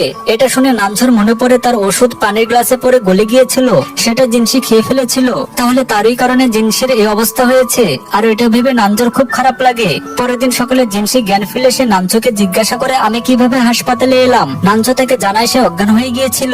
হঠাৎ জিনসির মনে পড়ে যে তাকে অফিসের একটি খুব গুরুত্বপূর্ণ প্রজেক্ট জমা দিতে হবে, তাই সে বিছানা থেকে উঠে যাওয়ার চেষ্টা করে, কিন্তু নানজো তাকে ধরে ফেলে। ধাক্কাধাক্কির মধ্যে সে তার উপরে পড়ে যায় আর একে অপরের দিকে তাকিয়ে থাকে। কিন্তু তখনই নানজো হঠাৎ উঠে দাঁড়িয়ে বলে, তোমার কি কি জিনিস দরকার আমাকে বলো। জিনসি অনেক জিনিসের তালিকা দেয়, কিন্তু নানজো শুধু বলে তার জন্য কম্পিউটার টেবিল এবং ল্যাপটপ এনে দিবে আর জিনিসের বাকি জিনিসপত্র তার সহকারী জিয়াংকে বাড়ি থেকে আনতে বলে। তখন জিনও সেখানে আসে এবং জিয়াং তাকে জানায় যে জিনসি অসুস্থ, তাই তার কিছু জিনিস হাসপাতালে নিয়ে যেতে হবে। এটা শুনে জিন বলে, মেয়েদের কি কি জিনিস দরকার সে সম্পর্কে আমি বেশি জানি, তাই আমিও তোমার সাথে যাব। এখন তারা জিনকে সাথে নিয়ে হাসপাতালে পৌঁছায়। সেখানে জিন জিনসির জন্য ফল কেটে তাকে খাওয়ায় এবং তাকে জানায় যে সে নানজোকে ফল কেটে খাওয়ায়, তবে সে খুব খুঁতখুঁতে এবং তার ফল একদম নিখুঁত আকারে কাটা চায়। তখনই নানজো সেখানে আসে এবং জিনসিকে বলে, আমি সুপার মার্কেটে যাচ্ছি, তোমার কিছু লাগলে বলো। জিনসি তাকে ক্রাঞ্চি চিপস সাথে আরো অনেক কিছু এবং তাকে স্যানিটারি ন্যাপকিনও আনতে বলে। এটা শুনে নানজো কিছুটা অস্বস্তিতে পড়ে যায়। সুপার মার্কেটে গিয়ে নানজো জিনসির বলা সব জিনিস কেনে, এমনকি স্যানিটারি ন্যাপকিনও। এটা দেখে জিয়াং জিজ্ঞাসা করে, আপনি তার কতটা যত্ন নেন? আপনি কি সত্যি তাকে ভালোবাসতে শুরু করেছেন? কিন্তু নানজো তার কথা এড়িয়ে যায়। হাসপাতালে ফিরে এসে নানজো জিন এবং জিয়াংকে আবার অফিসে পাঠিয়ে দেয় এবং নিজে জিনসির কাছেই থাকে। থাকে, কিন্তু জিনসি বলে তুমিও তোমার কাজে যেতে পারো, আমি একা কাজ করতে বেশি পছন্দ করি। সে চলে যাওয়ার পর জিনসি ইয়াংকে তার সাথে কাজ করার জন্য ফোন করে এবং তাকে আসার সময় জাঙ্ক ফুডও আনতে বলে। ইয়াং এসে তাকে জিজ্ঞাসা করে যে সে কেন হাসপাতালে। তখন জিনসি তাকে জানায় যে সে অজ্ঞান হয়ে গিয়েছিল, তাই সে হাসপাতালে আছে। এবং তারপর তারা দুজনে একসাথে কাজ করা শুরু করে। এই সময় নানজো সেখানে আসে এবং দেখে যে জিনসির যে ড্রিপ লাগানো ছিল তা শেষ হয়ে গেছে। এটা দেখেই সে খুব আতঙ্কিত হয়ে পড়ে এবং ইয়াংকে বকা দিয়ে বলে যদি তুমি তার যত্ন নিতে না পারো তাহলে তুমি এখানে এসেছো কেন। তখনই নার্স এসে নতুন ড্রিপ লাগিয়ে দেয়, কিন্তু নানজো তখনও ইয়াংকে বকা দিয়ে যাচ্ছিল। তখন ইয়াং আর চুপ থাকে না এবং বলে যদি তোমার এতই চিন্তা থাকে তাহলে তুমি তাকে ছেড়ে গেলে কেন। এটা শুনে সে তাকে মারতে যাচ্ছিল, কিন্তু জিনসি তার হাত ধরে ফেলে এবং বলে প্লিজ রাগ করো না, আমার কাজ শেষ হবার পর ও এখান থেকে চলে যাবে। জিনসির কথা শুনে নানজো তাদের সাথে বসে থাকে। সে তাদের দুজনকে একসাথে কাজ করতে দেখে জেলাস ফিল করছিল। জিনসির কাজ শেষ হতে সে ইয়াংকে সেখান থেকে যেতে বলে। তখনই জিনসির ভাই কল করে বলে আমি তোমার বাড়ির বাইরে আছি এবং তোমাকে খাবার দিতে এসেছি। জিনসি বাহানা করে বলে আমি তো এখন অফিসে আজ ওভারটাইম করব, তুমি বাড়ি ফিরে যাও। কিন্তু তার ভাই বলে ঠিক আছে আমি তোমাকে অফিসে খাবার দিতে আসি। কিন্তু জিনসি বলে দেয় আমি এখন খুব গুরুত্বপূর্ণ মিটিং এ আছি এবং এই বলে ফোন কেটে দেয়। সে সাথে সাথে তার বন্ধু সুকে ফোন করে আর বলে প্লিজ তুমি যে কোনো উপায়ে আমার ভাইকে দুদিনের জন্য নানজোর বাড়িতে আসতে বাধা দাও, কারণ আমি এখন হাসপাতালে আছি এবং আমি চাই না যে আমার ভাই এটা জানুক। সু প্রথম দিন জোয়ানকে তার মডেল হতে বলে, পরের দিন ফ্লাওয়ার অ্যারেঞ্জমেন্ট ক্লাসে নিয়ে যায়। কাজ শেষে তারা জিনসির কাছে যাচ্ছিল, কিন্তু সু পেটে ব্যথার বাহানা দেয়, কিন্তু তখন জোয়ান তাকে জোর করে হাসপাতালে নিয়ে যাচ্ছিল। অন্যদিকে জিনসি আর নানজো হাসপাতালে হাঁটছিল। নানজো জিনসিকে জানায় আজ থেকে ডিসচার্জ করা হবে। জিনসি জেনে খুশি হয়। তখনই সে সু আর তার ভাইকে হাসপাতালে আসতে দেখে। সু জিনসিকে দেখে জড়িয়ে ধরে ব্যথার ভান করে। জিনসু সুকে দেখে নানজোর সাথে একটা বোর্ডের পেছনে লুকিয়ে পড়ে। তারপর জোয়ান সুকে টানতে টানতে ডাক্তারের কাছে নিয়ে যায়, আর এদিকে জিনসি আর নানজো খুব কাছাকাছি চলে আসে। সুকে ডাক্তার দেখানোর পর সু ওয়েটিং রুমে বসেছিল। তখন জিনসি সুকে মেসেজ করে বলে আমরা হাসপাতাল থেকে বাইরে চলে গেছি। এটা দেখে সু স্বস্তির নিঃশ্বাস ফেলে। তখন জোয়ান সুকে রিপোর্ট এনে দেখায় আর বলে যে তোমার কিছুই হয়নি। তারপরের দিন জোয়ান নানজোর বাড়িতে যায়। জিনসি আর নানজো জোয়ানের সামনে এমন অভিনয় করে যেন তারা খুব ভালো কাপল। জিনসি নানজোকে ডার্লিং ডাকে আর জুস আনতে বলে। নানজো তার জন্য জুস বানিয়ে আনে। তাদের এমন আচরণ দেখে জোয়ান নিশ্চিত হয় যে তারা সত্যি সম্পর্কে আছে। তারপরে চলে যায়। জিনসি যখন তার ভাইকে ছেড়ে আসে তখন নানজোকে বলে আমার ভাই এখন বিশ্বাস করেছে যে আমরা সম্পর্কে আছি, তাই সে আর আমাদের জ্বালাবে না। এতদিন সাহায্য করার জন্য ধন্যবাদ। আমি তোমাকে যতটা ভেবেছিলাম আসলে তুমি ততটাও খারাপ নও, কিন্তু আমি তোমাকে আর সমস্যায় ফেলতে চাই না, তাই কাল সকালে চলে যাব। এটা শুনে নানজো কিছুটা চিন্তায় পড়ে যায় আর বলে ঠিক আছে, কিন্তু তোমার জিনিসপত্র গুছিয়ে যেও। রাতে নানজো ভাবে জিনসি চলে যাচ্ছে, সে তার সাথে কাটানো মুহূর্তগুলো মনে করছিল। অন্যদিকে জিনসিও পুরো বাড়ি পরিষ্কার করে আর নানজোর সাথে কাটানো মুহূর্তগুলো মনে করে। পরের দিন সকালে জিনসি তার জিনিসপত্র প্যাক করে নানজোর করে একটা নোট রাখতে যাবে, তখন সে একটা কোম্পানির নামে ছাপা চিঠি দেখে যা তার চেনা মনে হচ্ছিল। তখনই সে ঘরে কারো আসার শব্দ পায়। বাইরে এসে দেখে নানজোর মা এসেছেন। মা জিনসিকে জিজ্ঞাসা করেন তুমি এখানে কি করছো। জিনসি কথা এড়িয়ে গিয়ে বলে আমি আপনার জন্য পানি নিয়ে আসি। মা খুশি হন যে তারা একসাথে থাকছে। তিনি জিনসিকে জিজ্ঞাসা করেন তুমি এই জিনিসপত্র নিয়ে কোথায় যাচ্ছ। সে বলে দেয় যে সে চলে যাচ্ছিল। এটা শুনে মা বলেন তোমাদের কি ঝগড়া হয়েছে। চিন্তা করো না, নানজো তোমাকে বাড়ি থেকে বের করে দিলে আমি তার পা ভেঙে দিব। অন্যদিকে নানজো তার অফিসে একটা গুরুত্বপূর্ণ মিটিং এ ছিল, কিন্তু তার মন মিটিং এ ছিল না। সে শুধু জিনসির চলে যাওয়ার কথাই ভাবছিল। তখন রিসেপশনিস্ট এসে জানায় জিনসি তার সাথে দেখা করতে এসেছে। সে তাড়াতাড়ি মিটিং ছেড়ে জিনসির সাথে দেখা করতে যায়। জিনসি তাকে জানায় আমি এখন তোমার বাড়ি ছেড়ে যেতে পারবো না, কারণ সকালে যাওয়ার জন্য সব প্যাক করেছিলাম, কিন্তু তোমার মা এসে গেলেন। তিনি বললেন যে তুমি আমাকে বাড়ি থেকে বের করে দিলে তিনি তোমার পা ভেঙে দিবেন, যেখানে আমি তোমাকে কোনো সাহায্য করতে পারবো না। এটা শুনে নানজো খুব খুশি হয়, কিন্তু মুখে দেখায় না। জিনসি বলে তুমি চিন্তা করো না, আমরা কোনো না কোনো উপায় বের করব, আর যতক্ষণ তোমার বাড়িতে আছি ভাড়া দিব। নানজো রাজি না হয় জিনসি ইমোশনাল ড্রামা শুরু করে। তখন নানজো তাকে থামিয়ে বলে তুমি আমার বাড়িতে থাকতে পারো। এটা শুনে জিনসি খুশি হয়। তখন নানজোর মা কল করে তাকে দেখা করতে ডাকে। নানজো তার মায়ের সাথে দেখা করতে যায়। মা জিজ্ঞাসা করেন তোমার আর জিনসির মধ্যে কি চলছে, তোমরা কি সত্যি ডেট করেছো। নানজো হ্যাঁ বলে। মা কিছুটা ড্রামা করে জিজ্ঞাসা করেন এটা কি তুমি তোমার বাবার শেষ ইচ্ছার জন্য করছো। নানজো বলে আমি সত্যি তার সাথে থাকতে চাই। এটা শুনে তার মা খুব খুশি হন আর বলেন আমিও এটাই চেয়েছিলাম। প্রথম দেখাতেই আমার জিনসিকে খুব পছন্দ হয়েছিল, আর সে তোমার জন্য ভালো পার্টনার হবে। এটা শুনে নানজো তার মাকে অদ্ভুত দৃষ্টিতে দেখে। মা তারপর তাকে বলেন তুমি তার সাথে ঝগড়া করলে কেন, আর তাকে বাড়ি থেকে বের করে দিচ্ছিলে কেন, আবার এমন করলে আমি তোমার পা ভেঙে দিব। এইসব কথা শুনে নানজো খুব খুশি হয়, কিন্তু মুখে দেখায় না। রাতে নানজো অফিস থেকে ফেরার সময় জিনসির মেসেজ পায়, যেখানে তাকে জিয়াং আর জিনকে ডিনারে আমন্ত্রণ জানাতে করতে বলা হয়, কারণ তারা হাসপাতালে তাকে অনেক সাহায্য করেছিল। এরপর ডিনার করার জন্য জিয়াং একা আসে, কারণ জিনের শরীর খারাপ ছিল। জিনসি নানছোকে তাকে বাড়িতে রাখার জন্য ধন্যবাদ জানায়। জিয়াং বলে, তুমি তো খুবই স্মার্ট, শুধু ডিনার করিয়ে ধন্যবাদ বলছো। জিনসি জিজ্ঞাসা করে, আচ্ছা বলো তো আমার কি করা উচিত? জিয়াং বলে, তোমার নানজোর সাথে বিয়ে করে নেওয়া উচিত। এটা শুনে নানছো লজ্জা পায়। এরপর খাবার শেষে ড্রয়িং রুমে বসে জিনসির মনে পড়ে যখন সে স্কুলে পড়তো, তখন যে ব্যক্তি তাকে পড়াশোনার জন্য স্পন্সর করতো সে তাকে একটা চিঠি দিত, যাতে সেই একই কোম্পানির নাম ছিল, যা আজ সকালে জিনসির নানছোর ঘরে দেখেছিল। তাই সে নানছোর কাছে গিয়ে পরোক্ষভাবে জিজ্ঞাসা করে, তুমি কি চিঠি লেখো? কিন্তু নানছো মানা করে চলে যায়। আর কিছু ফাইল নিয়ে ফিরে এসে জিনসির সামনে রেখে বলে, এখন থেকে তুমি 1 সপ্তাহের জন্য আমার অ্যাসিস্ট্যান্ট হবে। জিনসি বলে, আমি কেন তোমার অ্যাসিস্ট্যান্ট হব? নানছো তাকে জিয়াং এর একটা ভয়েস মেসেজ শোনায়, যেখানে জানা যায় জিনসির বানানো ক্লাবস খেয়ে জিয়াং এর ফুড পয়জনিং হয়েছে আর সে কিছুদিন অফিসে আসতে পারবে না। তুমি তার শরীর খারাপ করেছো, তাই তোমাকে তার কাজ করতে হবে। এখন কাল আমাকে একটা গুরুত্বপূর্ণ কোম্পানির সাথে মিটিং আছে, তাই আমাকে সকাল 6:30টায় জাগিয়ে দিও। পরের দিন সকালে 6:30টায় অ্যালার্ম বাজে, কিন্তু জিনসি সেটা বন্ধ করে আবার ঘুমিয়ে পড়ে। আর যখন সে ওঠে তখন 7:50 বেজে গেছে। এটা দেখে সে দ্রুত ছুটে গিয়ে নানছোকে জাগায়। নানছো টাইম দেখে তার উপর খুব রাগ করে, কিন্তু জিনসি বলে, চিন্তা করো না, আমি তোমাকে সময় মতো মিটিং এ পৌঁছে দিব। এরপর দেখা যায় জিনসি তাড়াতাড়ি রেডি হয়ে আসে, কিন্তু নানছো ধীরে ধীরে রেডি হচ্ছিল। জিনসি তাকে বলে, তুমি ছেলে মানুষ হয়ে রেডি হতে এত সময় লাগাও কেন? জিনসি তাড়াতাড়ি তাকে রেডি করিয়ে দেয়। তারপর সে গাড়ি খুব দ্রুত চালিয়ে তাকে মিটিং এর জন্য নিয়ে যেতে শুরু করে। রাস্তায় তাদের হাতে কিছুটা সময় ছিল, তাই তারা ব্রেকফাস্টের জন্য থামে, কিন্তু নানছো সেখানে ব্রেকফাস্ট করে না, কারণ তার সেখানকার খাবার অস্বাস্থ্যকর মনে হচ্ছিল। যে সে গাড়ির কাছে আসে দেখে যে তাদের গাড়ির সামনে অন্য কেউ গাড়ি পার্কিং করে দিয়েছে, যার কারণে তাদের গাড়ি এখন সেখান থেকে বের হতে পারবে না। এটা দেখে নানজো রেগে যায়। তখন জিনসি তাকে একটা রিক্সায় বসিয়ে মিটিং এর জন্য নিয়ে যায়। অফিসে পৌঁছাতে জিনসিকে সেখানে দেখে নানজোকে জিজ্ঞাসা করে, ও এখানে কেন এসেছে? তখন নানজো জানায় যে জিয়াং এর শরীর খারাপ, সে কিছুদিন অফিসে আসবে না, তাই জিনসি অ্যাসিস্ট্যান্টের কাজ সামলাবে। মিটিং এ জিনসি নানজোর কাজের প্রতি ডেডিকেশন দেখে মুগ্ধ হয় আর তাকে বলে, তুমি তো বেশ ভালো মানুষ, তুমি তোমার কাজের প্রতি খুব ডেডিকেটেড। এখন জিনসি প্রতিদিন নানজোকে অফিসে অ্যাসিস্ট করতে শুরু করে, যেখানে সে তার সাথে বেশ ভালোভাবে আচরণ করে আর তার সব কাজে সাহায্য করে।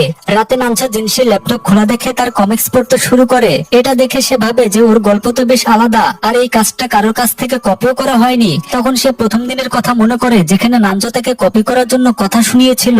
তখনই জিনসি সেখানে এসে বলে, তুমি কারো কাজ এভাবে দেখতে পারো না।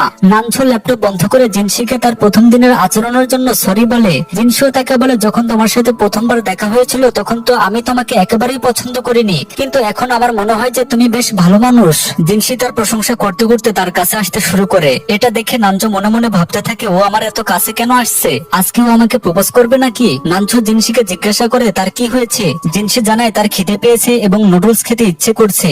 এতে নানজো অবাক হয়, কারণ সে তো ভাবছিল জিনসি তাকে প্রপোজ করবে। পরে তারা নুডলস খেতে বসে। নানজো প্রথমে না খেলেও জিনসির জোর করার পর সে খেতে শুরু করে এবং অনেক খেয়ে ফেলে। এতে তারা ঝগড়া শুরু করে। পরের দিন অফিসে নানজোর সাথে জিনসি কাজে ভুল করছিল। জিনি সে জানায় মিস্টার গোয়ের সাথে মিটিং আছে এবং সে নানজোর সাথে যাবে। মিটিং শেষে তারা হ্যান্ডশেক করে। নানজোর কোট সেরা দেখে সে খুব বিব্রত হয় এবং জিনসিকে নিয়ে কেনাকাটা করতে যায়। নানজো জিনসিকে বকে কারণ সে সস্তা কোট কিনেছিল। তাদের তর্ক বিতর্কের সময় জন খাবার নিয়ে আসে এবং নানজোকে জিনসির সাথে খারাপ ব্যবহার করতে না বলে। জনের কথা বিরক্ত হয়ে নানজো চলে যায়। জন জিনসিকে জিজ্ঞাসা করে নানজো কেন তাকে চাকরের মতো ব্যবহার করছে। জিনসি ডিনাইজ করে জনকে পাঠিয়ে দেয়। জিনসি নানজোর কাছে ক্ষমা চায় তার ভাইয়ের জন্য। নানজো তাকে হুমকি দেয় যে জন আবার এলে সে ভাড়া দ্বিগুণ করে দেবে। পরের দিন জিন নানজোকে জানায় সে একটি অ্যানিমেশনের জন্য পুরস্কার পাচ্ছে এবং সেখানে তার ফিয়ন্সিকে পুরস্কার নিতে ডাকা হবে। এটি তার ড্রিম প্রজেক্ট লিংজিংলিং প্রচারের সুযোগ। নানজো রাজি হয়। অফিস থেকে ফেরার পথে বাসের ভিড় দেখে নানজো অসুস্থ হয়ে পড়ে। সে জিনসিকে ফোন করে, কিন্তু জিনসি ব্যস্ত থাকায় ফোন ধরতে পারে না। এরপর সে জিনকে ফোন করে, সে তাকে বাড়ি নিয়ে আসে। জিনসি নানজোকে ফোন করে, যা জিন কেটে দেয়। এদিকে ইয়েন জিনসিকে কাজে নিয়ে যায়। কাজ সেরে বাড়ি ফিরতে রাত হয়ে যায়। নানজো রাগ করে জিজ্ঞাসা করে কেন সে ফোন ধরেনি। নানজো তাকে জানায় পরের দিন অ্যাওয়ার্ড সেরিমনিতে যেতে হবে এবং জিনকে জিজ্ঞাসা করতে বলে কি পরবে। জিনসি জিনকে ফোন করে জিজ্ঞাসা করে। জিন মিথ্যা বলে তাকে ক্যাজুয়াল পোশাক পরতে বলে। পরের দিন জিনসি ক্যাজুয়াল পোশাকে আসে। এতে নানজো রেগে যায়। জিন মিথ্যা বলে যে সে আরামদায়ক কিছু পড়তে বলেছিল। নানজো জিনসিকে বাদ দিয়ে জিনকে যেতে বলে। এতে জিনসি রেগে চলে যায় এবং বুঝতে পারে জিন ইচ্ছাকৃত ভাবে এটা করেছে। অ্যাওয়ার্ড সেরিমনিতে যখন নানজোর কোম্পানির নাম ঘোষণা করা হয়, জিন দাঁড়িয়ে ওঠে, কিন্তু তখনই জিনসি একটি সুন্দর পোশাকে আসে এবং সবাই তাকে দেখে মুগ্ধ হয়। জিনসি স্টেজে গিয়ে নানজোর প্রশংসা করে এবং কোম্পানির প্রজেক্ট লেক জিংনিক সম্পর্কে বলে। নানজো খুশি হয়। একজন বিনিয়োগকারী এসে নানজোকে কার্ড দিয়ে যায়। সে প্রজেক্টে বিনিয়োগ করতে আগ্রহী। নানজো জিনসিকে ধন্যবাদ জানায়। জিন তাদের কথা শুনে বুঝতে পারে তারা তারা দম্পতি নয়, শুধু ভান করছে। পরের দিন নানঝো জিনসিকে ডাকছিল। জিনসি ওয়াশরুমে বসে কমিকের কাজ শেষ করছিল। কর্মচারীদের কাছ থেকে নানঝো জানতে পারে জিনসি ক্লান্ত ছিল এবং কান্না করছিল। নানঝোর মনে হয় সে তাকে ছেড়ে চলে যাবে। জিন এসে নানঝোকে জানায় সে দম্পতি হওয়ার ভান করছে। নানঝো বলে এটা তার ব্যাপার। জিনসির বস তাকে জানায় ফিমেল লিড চরিত্রটি সাধারণ, তাই তাতে বৈশিষ্ট্য যোগ করতে হবে। জিনসি নানঝোর বৈশিষ্ট্যগুলো তার কমিকের চরিত্র যোগ করে দেয়। কাজ করতে করতে জিনসি মিটিং এর কথা ভুলে যায়। নানঝো তাকে বকে। তাড়াহুড়ো করে বের হতে গিয়ে জিনসি পেনড্রাইভ ফেলে দেয়। নানঝোর গাড়ি রক্ষণাবেক্ষণে থাকায় তারা ট্যাক্সি ডাকে। ট্যাক্সি দেরি হয়, জিনসি তাকে বাস স্টপে নিয়ে যায়। ভিড় দেখে নানঝো অসুস্থ বোধ করলে জিনসি তাকে এয়ারপোর্ট ও চশমা পরিয়ে দেয়। বাসে তার মনে পড়ে পেনড্রাইভ অফিসে ফেলে এসেছে। মিটিং এ জিনসি পেনড্রাইভের জন্য অপেক্ষা করছিল। নানঝো ল্যাপটপ থেকে প্রেজেন্টেশন চালালে জিনসির তৈরি চরিত্রটি চলে আসে। সবাই অবাক হয়। জিনসি পরিস্থিতি সামলে নেয় এবং প্রজেক্ট লেগজিংলিক সম্পর্কে বলে যে এর প্রধান চরিত্র মিস্টার গো এবং ফিমেল লিড নানঝো থেকে অনুপ্রাণিত। সে নিজের এবং নানঝোর প্রেমের গল্প বলতে শুরু করে। এটা শুনে উপস্থিত মহিলারা উত্তেজিত হয়ে পড়ে। নানঝো জিনসির দিকে হাসি মুখে তাকায় এবং বুঝতে পারে জিনসি তাকে ভালোবাসতে শুরু করেছে। লিফটে নানঝো জিনসিকে বিনিয়োগ চুক্তি তৈরির জন্য বলে। জিনসি খুশি হয়ে তাকে জড়িয়ে ধরে। পরের দিন জিয়াং অফিসে ফিরে আসে। নানঝো তাকে জানায় জিনসি তাকে ভালোবাসতে শুরু করেছে। জিনসি চলে যাওয়ার সময় কর্মচারীরা তাকে ফেয়ারওয়েল দেয়। জিয়াং বলে জিনসিকে দেখে দুঃখী মনে হচ্ছে না। নানঝো বলে সে শুধু খুশি হওয়ার ভান করছে। নানঝো জিনসিকে খুব মিস করছিল। জিয়াং তাকে জানায় জিনসি তার মনে অনেক স্মৃতি রেখে গেছে। রাতে জিনসি নানঝোর কর্মচারীদের সাথে উইপচ্যাট গ্রুপে নানঝোর সম্পর্কে খারাপ কথা বলছিল। নানঝো দেখে ফেলে এবং তার ফোন কেড়ে নেয়। সে তাদের চুক্তির শর্ত মনে করিয়ে দেয়। জিনসি বলে তারা এমন কিছু করছিল না। নানঝো গ্রুপে যোগ দিতে চায়। নানঝোর নাম শুনে কর্মচারীরা অবাক হয়। নানঝো গ্রুপে অ্যাওয়ার্ড সেরেমনির ভিডিও পাঠায় যেখানে জিনসি তার ফিয়ন্সি হিসেবে গিয়েছিল। সবাই জানতে পারে জিনসি আসলে নানঝোর ফিয়ন্সি। নানঝো গ্রুপে যোগ দিতে সবাই চ্যাট ছেড়ে দেয়। তখনই ডোরবেল বাজে। জিনসি দরজা খুলে জ্যাংফুড রিসিভ করে। নানঝো রাগ করে তাকিয়ে থাকে। জিনসি তাকে অনেক অনুরোধ করে। নানঝো রাজি হয় এবং বলে খাবারের পর সব পরিষ্কার করতে হবে। জিনসি পরিষ্কার করতে গিয়ে ভুল করে একটা রুবিক্স কিউব ডাস্টবিনে ফেলে দেয়। পরের দিন সকালে ইয়ান জিনসির বাড়িতে আসে খাবার দিতে। নানঝো জিনসিকে রুবিক্স কিউবের সম্পর্কে জিজ্ঞাসা করে। জিনসির মনে পড়ে সে হয়তো সেটা ডাস্টবিনে ফেলে দিয়েছে। নানঝো রেগে যায়। জিনসি ব্যাপারটা হালকা ভাবে নেয় এবং বলে আরেকটা কিনে দিবে। নানঝো আরো রেগে যায় এবং বলে এরপর থেকে তুমি আমার জিনিসে হাত দেবে না, আর যদি এটা না পারো তাহলে আমার বাড়ি থেকে চলে যাও। ইয়ান মাঝে এসে বলে তুমি ওর সাথে এমন ব্যবহার করতে পারো না, কারণ সে তোমার ফিয়ন্সি। নানঝো রেগে অফিসে চলে যায়। নানঝোকে রাগান্বিত দেখে জিয়াং জিনসিকে ফোন করে জিজ্ঞাসা করে কি হয়েছে। জিনসি জানায় নানঝোর রুবিক্স কিউব হারিয়ে গিয়েছে। জিয়াং বলে এটা তুমি খুব বড় ভুল করেছো, কারণ সেই রুবিক্স কিউবটা নানঝোর ভাইয়ের শেষ স্মৃতিচিহ্ন ছিল, যার 10 বছর আগে মৃত্যু হয়েছিল। জিনসির খুব খারাপ লাগে এবং সে আবর্জনা থেকে রুবিক্স কিউবটি খুঁজতে শুরু করে। অনেক খোঁজার পর সে কিউবটা পেয়ে যায়। রাতে নানঝো ক্লিন ডিপার্টমেন্টের সাথে কথা বলছিল এবং সে আবর্জনা আটকাতে বলছিল। তারা জানায় যে সকালে একটা মেয়ে সেই রুবিক্স কিউবটা খুঁজে বের করেছে এবং নোংরা হয়ে গিয়েছিল। বাড়ি এসে নানঝো রুবিক্স কিউবটা টেবিলে রাখা দেখে। তার সাথে একটা নোটও ছিল যেখানে জিনসি লিখেছিল যে সে জানতো না এই রুবিক্স কিউবটা তার জন্য এত গুরুত্বপূর্ণ। অন্যদিকে আমরা জিনসিকে ইয়ানের সাথে কাজ করতে দেখি। নানঝো তাকে ফোন করে কিন্তু সে ব্যস্ত থাকায় কল কেটে দেয়। নানঝোর মনে হয় জিনসি তার উপর রাগ করেছে। জিনসি কাজ করতে করতে টেবিলেই ঘুমিয়ে পড়ে। পরের দিন যখন নানঝো অফিসে থাকে তখন সে ভাবে জিনসি কেন সারা রাত বাড়িতে ছিল না। ইয়ানকে কি তার পছন্দ হয়েছে? অন্যদিকে জিনসি ইয়ানকে ট্রিট দিচ্ছিল কারণ সে তার প্রথম বেতন পেয়েছিল। সে অর্ধেক টাকা ইয়ানকে দেয়। ইয়ান সে টাকা নিতে অস্বীকার করে এবং বলে যখন নানঝো তাকে বের করে দিবে তখন এই টাকা কাজে আসবে। জিনসি বলে তুমি ভুল বুঝছো, এমন কিছুই না। সেই রুবিক্স কিউবটা তার জন্য খুব গুরুত্বপূর্ণ ছিল, তাই সে আমাকে বকেছিল। নানঝো আমার সাথে ভালো ব্যবহার করে। এসব বলে সে সেখান থেকে উঠে চলে যায়। তারপর সে নানঝোকে এই মাসের ভাড়া 20 ইউয়ান দেয় এবং কিছু টাকাও ট্রান্সফার করে। নানঝোর মনে হয় সে তাকে যত তাড়াতাড়ি সম্ভব ছেড়ে যেতে চায়। এরপর আমরা সুকে দেখি যে সেই রেস্টুরেন্টে যায় যেখানে জোয়ান কাজ করে। আসলে সু ছোটবেলা থেকেই জোয়ানকে পছন্দ করত। এরপর যখন তারা কথা বলছিল সু এর উপর অনেক বাক্স পড়তে যাচ্ছিল, কিন্তু জোয়ান তাকে জড়িয়ে ধরে বাঁচিয়ে নেয় এবং তাদের একটা রোমান্টিক মুহূর্ত তৈরি হয়। বাড়ি গিয়ে সু জিনসিকে ফোন করে এবং তাকে জানায় যে সে কাউকে পছন্দ করে। জিনসি তাকে সাহস যোগায় এবং বলে তাকে পুরো সাপোর্ট করবে। এরপর সে তার কাছ থেকে সে ব্যক্তির নাম জিজ্ঞাসা করে। এই সিনটি এখানেই কাট হয়ে যায়। তারপর জিনসি ও নানঝোর মধ্যে ঝগড়া হয়। নানঝো জিনসির ঘরে গিয়ে দেখে সে তার ফোন ঘাটাঘাটি করছে এবং মেসেজ ডিলিট করার চেষ্টা করছে।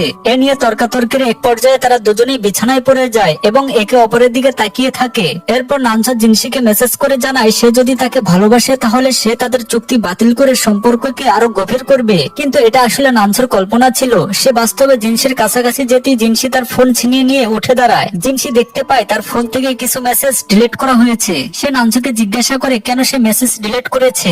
নানজো মিথ্যা বলে যে সেগুলো অফিসের গোপন মেসেজ ছিল, কিন্তু জিনসি তার কথা বিশ্বাস করে না। এরপর নানজো রেগে গিয়ে সেখান থেকে চলে যায়। নানজো পরে ভাবে যে সে জিনসিকে প্রায় চুমু খেয়ে ফেলেছিল, আর এটা ভেবে সে খুব লজ্জিত হয়। পরের দিন জিনসি জানতে পারে যে তাকে একটি প্রতিযোগিতায় অংশ নেওয়ার জন্য নির্বাচিত করা হয়েছে। সে খুব খুশি হয়ে নানজোর হাত ধরে নাচতে শুরু করে। নানজো তাকে জিজ্ঞাসা করে সে কেন তাকে বারবার স্পর্শ করে। জিনসি উত্তর দেয় সে তাকে ভালোবাসে না। নানজো তখন বলে যে এরপর থেকে যেন সে তার থেকে দূরত্ব বজায় রাখে। এরপর সে সেখান থেকে চলে যায়। রাতে নানজো ড্রয়িং রুমে বসে বই পড়ছিল।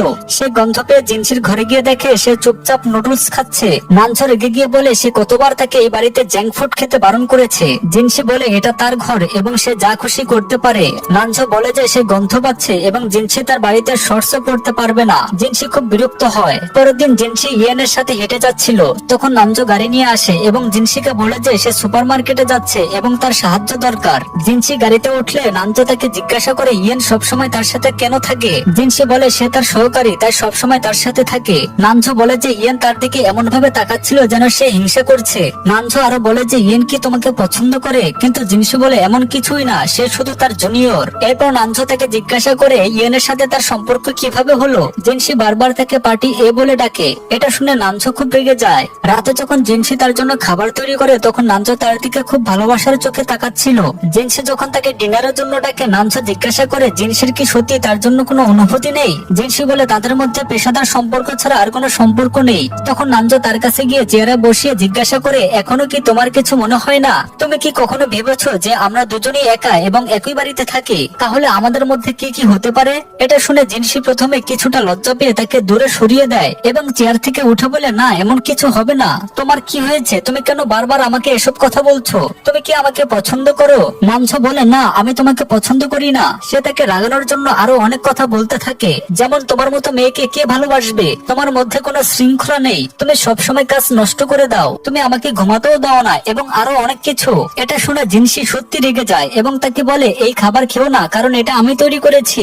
নানজো বলে আমি তো খাবোই, কারণ আমি তো সব নিয়ে এসেছি। এটা শুনে জিনসি রেগে গিয়ে চেয়ারে বসে তার দিকে তাকাতে থাকে। পরের দিন সকালে জিনসি যখন পানি পান করার জন্য বাইরে আসে তখন সে দেখে নানজোর ফোন বারবার বাজছে, কিন্তু সে ফোন ধরছে না। তাই সে তাকে খুঁজতে তার ঘরে যায়, কিন্তু তাকে সেখানে পায় না। জিয়াং বারবার তার ফোনে ফোন করছিল, তাই সে ফোন ধরে। সে জিয়াংকে জানায় নানজো হয়তো বাড়িতে নেই। জিয়াং তাকে নানজোর ওষুধের বাক্স দেখতে বলে, যা পুরোপুরি খালি ছিল।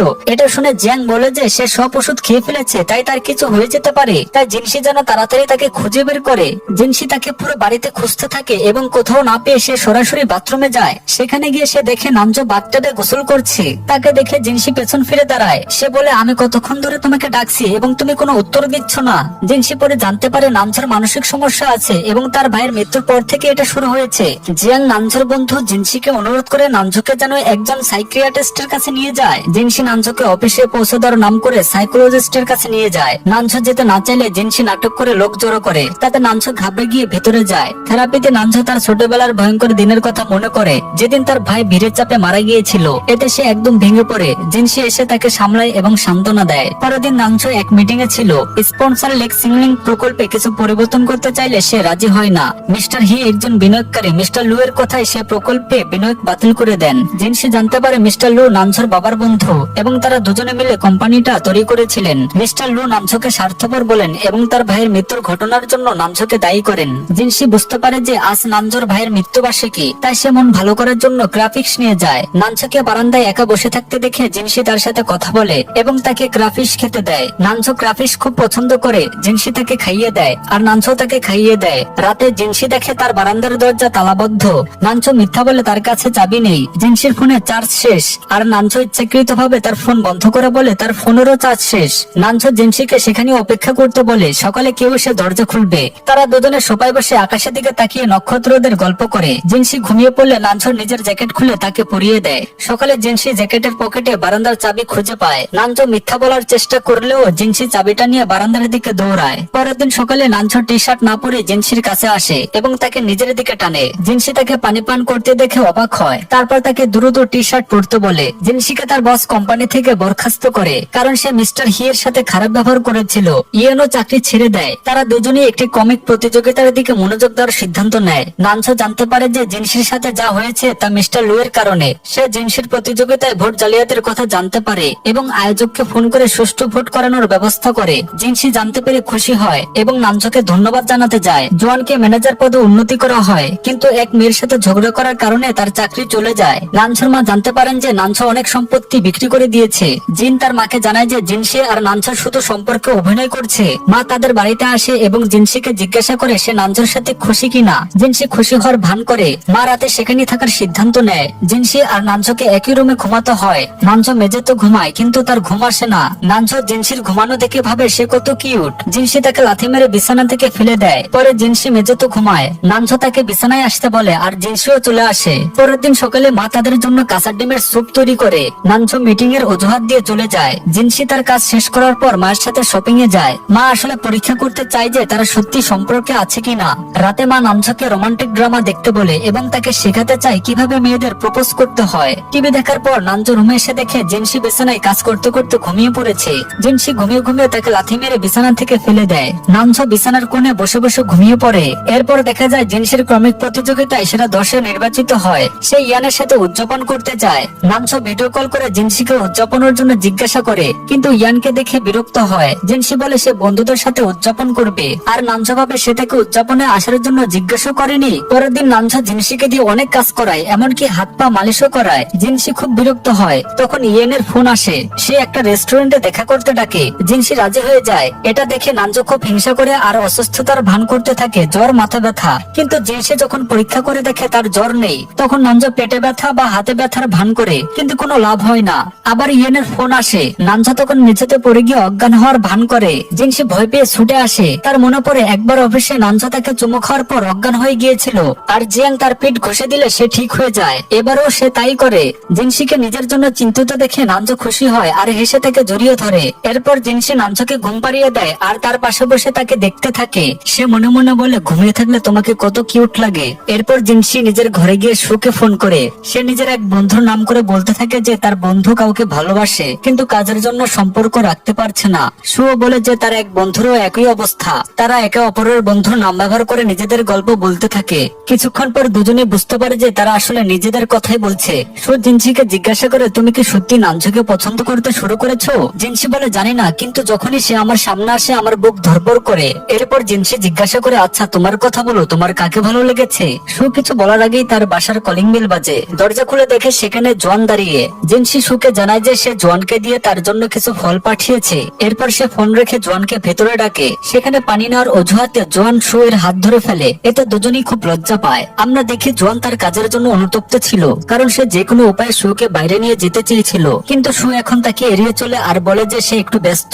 তখনই জোয়ানের ফোন আসে আর সে চলে যায়। এরপর আমরা নানঝোকে তার কোম্পানিতে দেখি, যেখানে জিন তার কাছে একটি কোম্পানি প্রস্তাব নিয়ে আসে আর বলে যে তাদের অ্যানিমেশন করা উচিত, কারণ কোম্পানির তহবিলের অভাব আর এই প্রকল্প থেকে লাভ হবে। কিন্তু নানঝো তার সব মনোযোগ লেক জিংলিং এর উপর রাখতে চায়। জিনের জেদি করার পর সে এটা নিয়ে ভাবে। বাসায় বসে সে এটা নিয়ে ভাবছিল। তখনই জিনসি তার কাছে আসে আর জিজ্ঞাসা করে, যদি তুমি আমার জায়গায় থাকতে তাহলে কোন প্রকল্পটা বেছে নিতে? জিনসি তাকে বলে, তোমার মন যা চায় তাই করো। কিন্তু যেহেতু নানঝো এখনো ভাবনায় ডুবেছিল, তাই জিনসি তার সাথে একটা র্যাপিড ফায়ার গেম খেলে। এতে সে অনেক প্রশ্ন জিজ্ঞাসা করে যা নানঝোকে দ্রুত উত্তর দিতে হয়। সে লেক জিংলিং আর অন্য একটি প্রকল্প সম্পর্কে জিজ্ঞাসা করে। নানঝো লেক জিংলিং বেছে নেয়। এরপর সে শেষ পর্যন্ত তাকে জিজ্ঞাসা করে যে সে তাকে পছন্দ করে নাকি জিনকে। নানঝো জিনসির নাম নেয়। এটা শুনে জিনসি খুব লজ্জা পায়। যখন নানঝো বুঝতে পারে যে সে কি বলে ফেলেছে, তখন সে মিথ্যা বলে যে তার জিভ পিছলে গিয়েছিল। নইলে তার মতো মেয়েকে কি ভালোবাসবে, যার মধ্যে কোনো ভদ্রতা নেই আর যে সবকিছু নষ্ট করে দেয়? এটা শুনে জিনসি খুব রেগে যায় আর বলে, আমার মধ্যে কি একটু ভালো গুণ নেই? কিন্তু নানঝো তার সামনে কিছুই বলতে পারে না। তাই রাগে জিনসি সেখান থেকে চলে যায়। তার চলে যাওয়ার পর নানঝো মনে মনে বলে, তুমি খুব ভালো, কিন্তু আফসোস করে যে সে এই কথা তার সামনে বলতে পারলো না।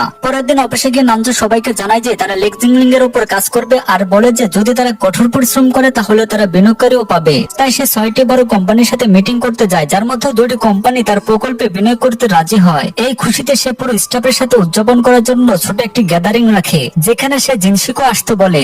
এরপর আমরা ডিনারের দৃশ্য দেখি, যেখানে জিন নানঝোর প্লেটে খাওয়ার জন্য একটা মাছ রাখে, যেটা সে খুশি মনে খেয়ে নেয়। এটা দেখে জিনসি খুব রেগে যায়, তাই সে নানঝোর প্লেটে লঙ্কা রাখে আর বলে, এটা তোমার প্রিয় তাই না, তাই এটাও খেয়ে নাও। এই বলে সে নানঝোর দিকে হাসতে থাকে। তখন জিন একটা সবজি তুলে নানঝোর প্লেটে রাখে আর বলে যে সে লঙ্কা নয় সবজি পছন্দ করে। এতে জিনসি আরো রেগে যায় আর নানঝোর প্লেটে একটা আদা রেখে বলে যে নানঝো এটা পছন্দ করে। এখন নানঝোর এমন অবস্থা দেখে জিয়াং বলে, চলো ড্রিঙ্ক করি। সে নানঝোকে ড্রিঙ্ক করতে বলে, কিন্তু জিনসি জোর করে করে তাকে সে আদা খাইয়ে দেয়। নানছোকে আদা খেতে দেখে জিন খুব রেগে যায়। এরপর জিন বলে, আমরা সবাই অনেকদিন পর একসাথে এসেছি, তাহলে কেন একটা ছবি তুলি না? এই বলে সে জিনসির হাতে ফোন ধরিয়ে দেয় আর তাকে ছবি তুলতে বলে। কিন্তু নানছো তাকে থামিয়ে দিয়ে বলে যে জিনসিও তাদের কোম্পানির একটি অংশ, তাই সে তার সাথে দাঁড়িয়ে একটা সেলফি তোলে। ডিনারের পর সবাই ফাউন্টেন শো দেখতে যায়। জিনসিও খুশি মনে সবাইকে সাথে নিয়ে দেখতে যায়। সবাই ফাউন্টেন শো উপভোগ করছিল, কিন্তু নানছোর চোখ জিনসির থেকে সরছিল না। সে তখন তার অনুভূতিগুলো প্রকাশ করার জন্য মরিয়া হয়ে ওঠে। নানছো জিনসির নাম ধরে আই লাভ ইউ বলে, কিন্তু যেই সে আই লাভ ইউ বলে তখনই সেখানে থাকা সবাই চিৎকার করে ওঠে আর জিনসি তার কথা শুনতে পায় না।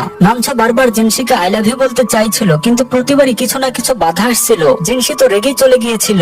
পরের দিন নানছো জিনসির রাগ ভাঙানোর চেষ্টা করে। এক পর্যায়ে জিনসি তার ক্ষমা চাওয়ার ভঙ্গিতে খুশি হয়ে জানতে চায় নানছো পার্কে কি বলতে চেয়েছিল, কিন্তু নানছো সেই কথা বলার জন্য উপযুক্ত পরিবেশ পায়নি। এতে জিনসি আবার রেগে যায়। ইয়েন জিনসির বন্ধু যখন জিনসিকে তার পেইন্টিং প্রতিযোগিতার প্রথম হওয়ার খবর দেয় আর টিট দিতে চায়, তখন নানছো হিংসা করা শুরু করে। ইয়েন জিনসিকে একটি কমিকের কাজ অফার করে এবং জিনসি টাকার কথা শুনে রাজি হয়ে যায়। ইয়েন জিনসিকে কলেজের ক্যাম্পিং এ যাওয়ার কথা বললে নানছো আরো চিন্তিত হয়ে পড়ে। তাই সে অফিসের সবাইকে নিয়ে ক্যাম্পিং এ যাওয়ার ঘোষণা দেয়, যাতে জিনসি আর ইয়েন একসাথে থাকতে না পারে। ক্যাম্পিং এ পৌঁছে নানছো আর ইয়েন দুজনেই জিনসির কাছে বসে তাকে খাবার খাওয়ানোর চেষ্টা করে, কিন্তু এতে জিনসি কিছুই খেতে পারে না এবং রেগে সেখান থেকে চলে যায়। রাতে নানছো আর ইয়েন ড্রিঙ্ক করে মাতাল হয়ে যায়। জিনসি নানছোকে তাবুতে নিয়ে গেলে মাতাল অবস্থায় নানছো তাকে আই লাভ ইউ বলে চুমু খায়। সকালে নানছোর কিছুই মনে থাকে না। পরে নানছো জানতে পারে গত রাতে কি হয়েছিল।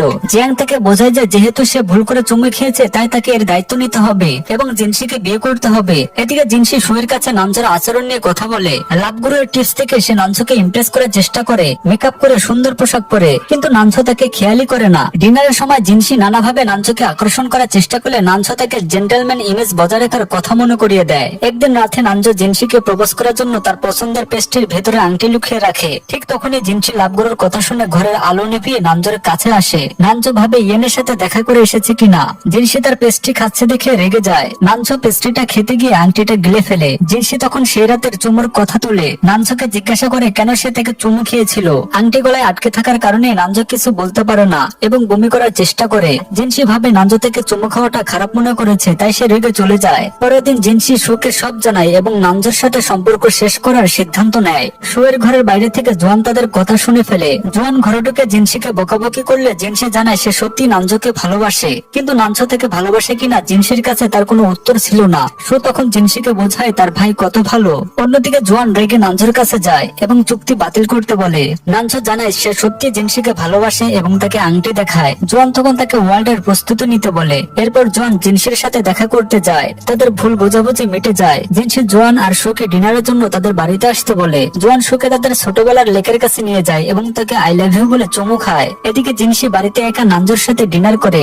নানজো তাকে নিজের হাতে খাবার খাওয়ায় এবং সে রাতের চুমুর দায়িত্ব নেওয়ার কথা বলে। নানজো জিনসিকে প্রপোজ করার অনেক চেষ্টা করে, কিন্তু বলতে পারে না। জিনসি তাকে ওয়েন খেতে বলে। তারা দুজনই অনেক বেশি ওয়েন পান করে ফেলে। শেষ পর্যন্ত জিনসি রেগে গিয়ে নানজোকে আই লাভ ইউ বলে চুমু খায়। নানজো তাকে চুমু খায়। পরের দিন সকালে জিনসি ঘুম থেকে উঠে দেখে সে নানজোর বিছানায় শুয়ে আছে। সে খুব বিব্রত হয়। নানজো তাকে বলে যে যেহেতু সে প্রথম ভালোবাসা স্বীকার করেছে তাই তাকে একজন ভালো প্রেমিকার দায়িত্ব পালন করতে হবে। জিনসিকে সে সকালের চুমুর কথা মনে করিয়ে দেয়। এরপর জিনসি সুকে সব কথা জানায়। সু তার নিজের ভালোবাসার কথা জিনসিকে বলে। জিনসি নানজোর জন্য খাবার নিয়ে অফিসে গেলে জিনের সাথে তার দেখা হয়। জিনও নানজোর জন্য খাবার নিয়ে যাচ্ছিল। জিনসি দ্রুত অফিসে পৌঁছে জিনের আগেই নানজোকে খাবার দেয়। নানজো দুজনের খাবার দেখে তার খাবার জিনের সাথে শেয়ার করার কথা বললে জিন রেগে চলে যায়। জিনসি নানজোকে হুমকি দেয় যে যদি সে জিনের খাবার খায় তাহলে তার রক্ষা নেই। নানজো তাড়াতাড়ি কাজ শেষ করে জিনসির কাছে আসে। সেখানে ইয়েনও ছিল। জিনসি ইয়েনকে জানায় যে তারা এখন প্রেমিক প্রেমিকা। এটা শুনে ইয়েনের ভালো লাগে না এবং সে চলে যায়। রাতে সিনেমা দেখার সময় ইয়েনের ফোন এলে নানজো তার ফোন ছিনিয়ে নেয় এবং জিনসিকে 10টার পর কোন ছেলের সাথে কথা বলতে নিষেধ করে। জিনসি নানজোকে ঈর্ষান্বিত অবস্থায় দেখতে সুন্দর লাগছে বলে জানায়। এরপর তারা ডেটে যাওয়ার সিদ্ধান্ত নেয়, কিন্তু ডেটে নানজো সারাদিন ফোনে ব্যস্ত ছিল।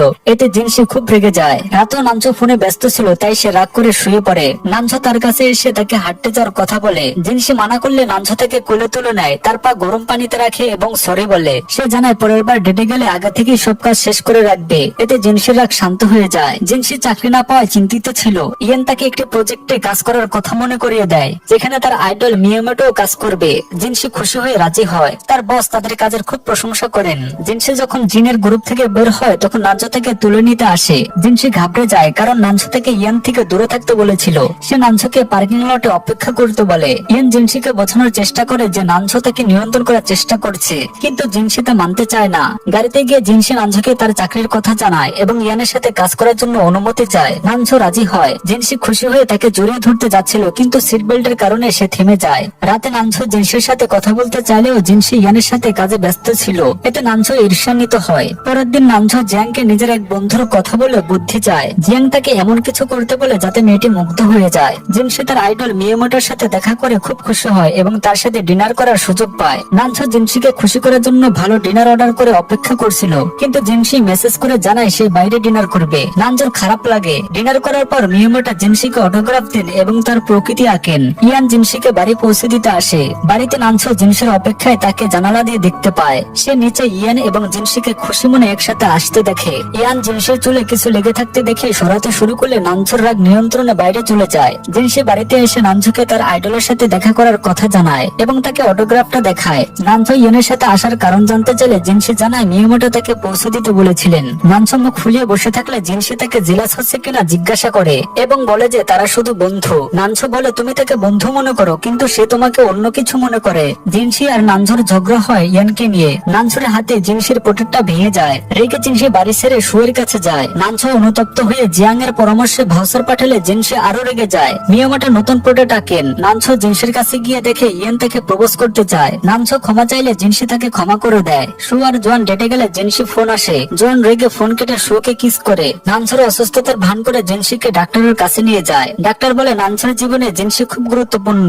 নানঝো তার ভাইয়ের মৃত্যুর গল্প বলে। জিনসি বোঝে রুবিক্স কিউবটা তার ছিল। জিনসি ক্ষমা চায়। মিস্টার লু নানঝোর কোম্পানি থেকে বিনিয়োগ তুলতে চায়। নানঝো জিনসি দেওয়া সানগ্লাস পরে সফল প্রেজেন্টেশন দেয়। মিস্টার লু জানায় নানঝোর শেয়ারের জন্য জিনসিকে বিয়ে করেছে। জিন নানঝোকে কপিরাইটেড শো চালাতে বলে। নানঝো ইয়েনকে তার কোম্পানিতে কাজের প্রস্তাব দেয়। ভ্যালেন্টাইন্স ডেতে নানঝো দেরি করে ফিরলে জিন থেকে ফাঁসাতে শাওয়ার চালায়। নানঝো জানতে পারে কপিরাইট ইস্যুতে ক্ষতিপূরণ দিতে হবে। জিন কপিরাইটেড ডকুমেন্ট নষ্ট করে দেয়। জিনসি নতুন চাকরি পায়। নানঝো বাড়ি বিক্রি করে জিনের ফ্ল্যাটে শিফট হতে চায়। শিফটিং এর দিন জিনকে দেখে জিনসি রেগে পুরনো ছবি ফেলে দেয়। জিন মেঝেতে পড়লে তাদের তুমুল ঝগড়া হয়। জিনসি চলে যায়। মিস্টার লু জিনসিকে শেয়ারের কথা জানায়। জিনসি ম্যারেজ এগ্রিমেন্ট বাতিল করতে চায়। ভিড়ের কারণে নানঝো জিনসিকে খুঁজে না পেলে জিনসি ব্রেকআপ করে দেয়। নানঝো কপিরাইট সমস্যা মেটাতে না পারলে লেগ জিংলিং বন্ধ করে দেয়। জিনসি আমি তোমাকে ভালোবাসি বললেও নানঝো বলে তাদের সম্পর্ক পেশাদার। জিনসি নানঝোকে নতুন ঠিকানা দেয়। নানঝো জিনসিকে ব্লাইন্ড ডেটে অন্য ছেলের সাথে দেখে মন খারাপ করে। নানঝো চুক্তি বাতিলের কাগজ সই করে জিনসির কাছে পাঠায়। জিনসি ভাবে নানঝো এগিয়ে গেছে। জিনসি তার 5% শেয়ার নানঝোর নামে করে চিঠি পাঠায়, কিন্তু নানঝো সেটা খোলে না। জিনসির কমিক অ্যানিমেশনের জন্য নির্বাচিত হয়। সে জানতে পারে নানঝোর কোম্পানি সমস্যার মধ্যে আছে। জিনসি চায় তার অ্যানিমেশন নানঝোর কোম্পানি বানাক।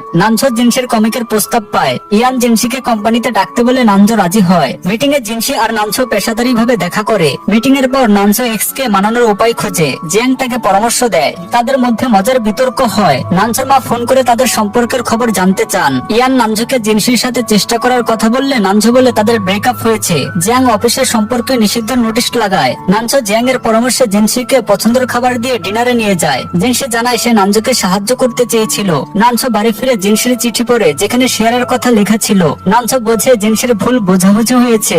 নানঝোর মা তাদের বাড়িতে এলে নানঝো জিনসিকে সাহায্য করতে বলে। জিনসি রাজি হয়ে নানঝোর বাড়িতে গিয়ে তাদের ছবি দেখে খুশি হয়। মা তাদের একসাথে দেখে সন্দেহ করেন। জিনসি মিথ্যা বলে যে তারা ভাড়া থাকে। মা তাদের সাথে সুপার মার্কেটে যেতে বলেন। মা নানঝোকে জিজ্ঞাসা করলে নানঝো জানায় কাজের চাপে জিনসি অবহেলিত বোধ করছে এবং জিনের কারণে ভুল বোঝাবুঝি হয়েছে। নানঝো জানায় সে জিনসিকে মন থেকে ছাড়েনি। মা নানঝোকে বলেন এখন আমি যা বলবো তুমি তাই করবে। পরের দিন সকালে নানঝো তার মায়ের কথা মতো জিনসির পছন্দের ব্রেকফাস্ট তৈরি করে আর যত্ন নেয়। জিনসি খুশি হয়ে হাসে। এরপর নানঝো কোমর ব্যথার অজুহাত দিয়ে জিনসিকে হট স্প্রিং এর যাওয়ার প্রস্তাব দেয়। জিনসি কিছু বলার আগেই নানঝো রাজি হয়ে যায়, যা দেখে জিনসি তাকে চোখ রাঙায়। তারা রিসোর্টে পৌঁছায়। তাদের রুমটা সাজানো দেখে জিনসি অস্বস্তিতে ভোগে। নানঝো ক্ষমা চেয়ে বলে যে আগে সে শুধু কাজ নিয়ে ব্যস্ত ছিল, কোনো সারপ্রাইজ প্ল্যান করেনি। জিনসি বলে এখন দেরি হয়ে গেছে, আমি শুধু তোমার মায়ের জন্য এখানে এসেছি। এই বলে সে চলে যায়। এরপর নানঝোর মা হট স্প্রিং এর বসে জিনসিকে বোঝান যে নানঝো তাকে শেয়ারের জন্য নয়, বরং তার বাবার ইচ্ছার জন্য বিয়ে করতে চেয়েছিল। কিন্তু পরে সে সত্যি জিনসিকে ভালোবেসে ফেলে। তিনি বলেন জিনসি নানঝোকে জীবন উপভোগ করতে শিখিয়েছে, কিন্তু তাদের বিচ্ছেদের পর নানঝো আবার একা হয়ে গেছে।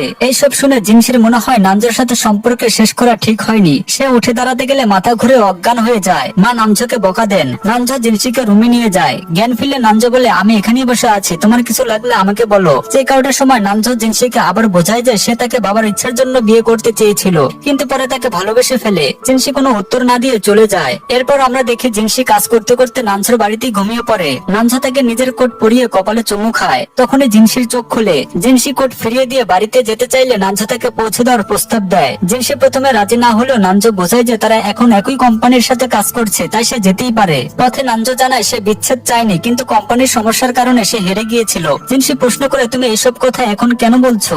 নানঝো বলে, আমি চাইনি তুমি আমাকে ভুল বোঝো। আমি স্বার্থপর ছিলাম, শুধু নিজের কোম্পানির কথা ভাবছিলাম। কিন্তু আমি তোমাকে আমার সমস্যাগুলোর মুখোমুখি দেখতে চাইনি, আর আমি তোমাকে আমার থেকে আলাদা হতেও দেখতে পারছিলাম না। আমি জানি তুমি এটাও চাও, তাই আমরা আবার শুরু করতে পারি। কিন্তু জিনসি বলে তার ভাবার জন্য সময় দরকার, এবং সে চলে যায়। জিনসি চলে যাওয়ার পর জোয়ান এসে জানায় সে তাদের কথা শুনেছে। নানঝো বলে সে জিনসিকে খুব ভালোবাসে। জোয়ান বলে, আমি জানি তুমি তার খেয়াল রাখবে, তাই হাল ছেড়ো না। এই বলে সে চলে যায়। পরের দিন ইয়ানকে অ্যানিমেশন সামিটে পাঠানো হয়। নানঝো তাকে ইচ্ছে করেই পাঠিয়েছিল যাতে সে অফিসে জিনসির সাথে সময় কাটাতে পারে, কিন্তু সে জানতে পারে জিনসিও সেখানে গেছে। নানঝো দূরত্বে জিয়াংকে ফ্লাইট আর হোটেল বুক করতে বলে। জিয়াং জানতে চাইলে নানঝো বলে জিনসিও সেখানে যাচ্ছে। জিয়াং বুঝে গিয়ে দ্রুত বুকিং করে। নানঝো নিজের ভুলের জন্য অনুতপ্ত হয়। জিনসি সামিটে পৌঁছে ইয়ানের সাথে দেখা করে এবং তারা ছবি তোলে। নানঝো বিমানবন্দরে অপেক্ষা করার সময় সোশ্যাল মিডিয়ায় জিনসি ও ইয়ানের ছবি দেখে। সে হিংসা অনুভব করে এবং জিয়াংকে দুপুর 2টার আগে ফ্লাইট বুক করতে বলে। ইকোনমি ক্লাসের সিট খালি থাকে, নানঝো সেটাই বুক করতে বলে। নানঝো ধাক্কাধাক্কি করে ইকোনমি ক্লাসে ওঠে। বাচ্চারা তাকে বিরক্ত করলেও সে নিজেকে সামলে নেয়, কারণ তার ভয় ছিল ইয়ান জিনসিকে তার থেকে কেড়ে না নেয়। সামিটে ইয়ান জিনসিকে বলে, প্রথমবার তুমি যখন আমাকে অ্যাসিস্ট্যান্ট হওয়ার জন্য ডেকেছিলে আমার কোনো আগ্রহ ছিল না, কিন্তু তোমার কাজের প্রতি নিষ্ঠা দেখে আমার মন পাল্টায়। সে আরো বলে, তুমি আমার জীবন বদলে দিয়েছো। যখন তুমি আমার আশেপাশে থাকো আমার খুব ভালো লাগে। যখন কাজের জন্য সারাদিন একসাথে থাকতাম সময়ের কোনো ধারণাই থাকতো না। সে নিজের অনুভূতি প্রকাশ করে বলে, আই লাভ ইউ। জিনসি অবাক হয়ে তাকে দেখে, কিন্তু ইয়ান হাসতে শুরু করলে জিনসিও হাসে, ভাবে ইয়ান মজা করছে। ইয়ান শুধু এই ভেবে খুশি হয় যে সে তার অনুভূতি প্রকাশ করতে পেরেছে। জিনসি সেই দিনের ফাউন্টেন শো এর কথা মনে করে ভাবে হয়তো নানঝো কিছু বলতে চেয়েছিল।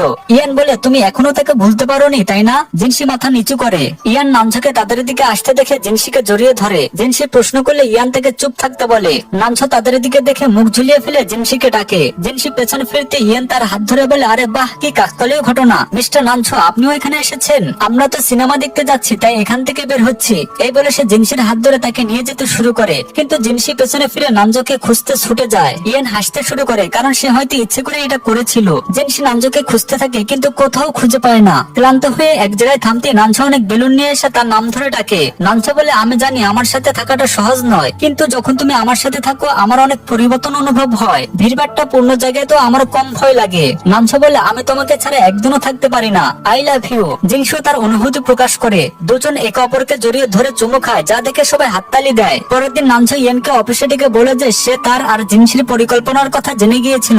ইয়ান বলে তার পরিকল্পনা ছিল নানঝোকে জিনসি থেকে দূরে করা। এরপরে ফ্ল্যাশব্যাকে দেখানো হয় সামিটে ইয়ান জিনসিকে জড়িয়ে ধরে বলেছিল যে সে সত্যি তাকে ভালোবাসে, কিন্তু নানঝোর সাথে দেখা করতে সাহায্য করবে। সে যা করেছিল তা তাদের দুজনে উস্কে দেওয়ার জন্য, যাতে তাদের অনুভূতিগুলো প্রকাশ পায়। এরপর নানঝো জিনসিকে তার রুমে ডাকে। জিনসি আসতেই নানঝো থেকে জড়িয়ে ধরে। জিনসি বলে, আমরা তো ঠিক করেছিলাম অফিসের সম্পর্কে গোপন রাখবো, তাহলে কি নিয়মটা বদলানো উচিত? নানঝো বলে, নিজের তৈরি করা নিয়ম বদলানোর মানে নিজের গালে থাপ্পড় মারা। জিনসি কিছুটা রেগে যেতে শুরু করলে নানঝো তাকে টেনে টেবিলের দিকে নিয়ে এসে চুমু খেতে শুরু করে। জিনসির হাত ভুল করে একটি রিমোটও লেগে যায়, ফলে ক্যাবিনেটের দরজা খুলে যায় এবং অফিসের সমস্ত কর্মচারী তাদের চুমু খেতে দেখতে পায়। জিনসি চোখ খুলতে দেখে সবাই তাদের দেখছে। সে নানঝোকে দূরে সরিয়ে দেয় এবং তারা দুজনেই লজ্জা পেয়ে পিছনে ফিরে যায়। তখনই জিয়াং আসে। অফিসের ষষ্ঠ নিয়মটা সরিয়ে দিয়ে বলে যে এখন থেকে যে কেউ যে কোনো সম্পর্ক আসতে পারে। 6 মাস পর নানঝো লেগ জিংলিং এর জন্য পুরস্কার পেতে চলছে। নানঝোর আওয়াজ আসে যে সে জিনসিকে প্রপোজ করার অনুশীলন করছিল। যেহেতু তার রুমে স্পিকার চালু ছিল তাই তার কথা সবাই শুনতে পাচ্ছিল। জিনসি ছুটে গিয়ে তার কাছে যায়, স্পিকার বন্ধ করে দেয় আর বলে, এভাবে কেউ প্রপোজ করে? এটা পুরস্কার বিতরণী অনুষ্ঠান, আমি এমন প্রপোজাল গ্রহণ করব না। এরপর নানঝো জিনসিকে একটু সুন্দর ফুলের সাজানো জায়গায় নিয়ে যায়। হাঁটু গেড়ে বসে তাকে প্রপোজ করতে গিয়ে বলে, জিনসি তুমি আমার জীবন বদলে দিয়েছো, তুমি আমার মানসিক সমস্যাও ঠিক করে দিয়েছো। আমি এখন তোমাকে আমার থেকে আলাদা হতে দিব না। পকেট থেকে আংটি বের করতে গিয়ে তার নিচে পড়ে যায়। নানঝো উঠে বলে, না না, আমি আবার করব। সে আবার ভেতর থেকে এসে হাঁটু গেড়ে বসে জিজ্ঞাসা করে, তুমি কি আমাকে বিয়ে করবে? জিনসি রাজি হয়ে যায়। নানঝো তাকে আংটি পরায় এবং দুজন চুমু খায়। এরপর নানঝো জিনসিকে তার পুরনো বাড়িতে নিয়ে যায়। জিনসি আবেগপ্রবণ হয়ে বলে, আমি আর আমার ভাই সবসময় এই বাড়িটা কিনতে চেয়েছিলাম, তুমি আমার জন্য এটা করেছো, অনেক ধন্যবাদ। আমি তোমার ঋণ কিভাবে শোধ করব জানি না। নানঝো বলে, তুমি শুধু সবসময় আমার সাথে থাকো আর খুশি থাকো, আমার জন্য এটাই যথেষ্ট হবে। সে তাকে চুমু খেতে যাচ্ছিল, কিন্তু তখনই অফিসের সমস্ত কর্মচারী আর তার মা একজন ওয়েডিং ওয়েডিং প্ল্যানার নিয়ে চলে আসেন। মা বলেন বিয়ে এখানেই হবে, তাই বাড়িটাকে ভালোভাবে সাজিয়ে দাও। জোয়ান আর সোয়া আসে এবং জোয়ান নানঝোকে বাড়িটা কেনার জন্য ধন্যবাদ জানায়। এরপর জিনসি আর নানঝোর বিয়ে হয়ে যায়। একদিন সকালে জিনসি শার্ট পরে খাবার নিতে গেলে নানঝো থেকে জিজ্ঞাসা করে, তুমি কি এভাবে ডেলিভারি নিতে গিয়েছিলে? দেখো তোমার শার্টের বোতামও ঠিক মতো লাগানো নেই। সে তার শার্টের বোতাম খুলে দিতে যাচ্ছিল। জিনসি তাকে থামিয়ে বলে, এটা তুমি কি করছো? নানঝো তাকে বিছানায় ফেলে দেয় আর বলে, এখন তো উইকেন্ড, আর যেহেতু তুমি আমাকে জাগিয়েছো তাই তোমাকে ক্ষতিপূরণ দিতে হবে। এই বলে সে তাকে চুমু খেতে শুরু করে। এখানে আমরা দেখি জিনসি এখন হ্যালো মিস্টার গো নামের একটি কমিক নিয়ে কাজ করছে। আর এই ড্রামাটি এখানেই শেষ হয়ে যায়। ড্রামাটি ভালো লাগলে একটি লাইক দিয়ে চ্যানেলটিকে সাবস্ক্রাইব করে আমাদের পাশে থাকার অনুরোধ রইল। সবাই ভালো থাকবেন, ধন্যবাদ।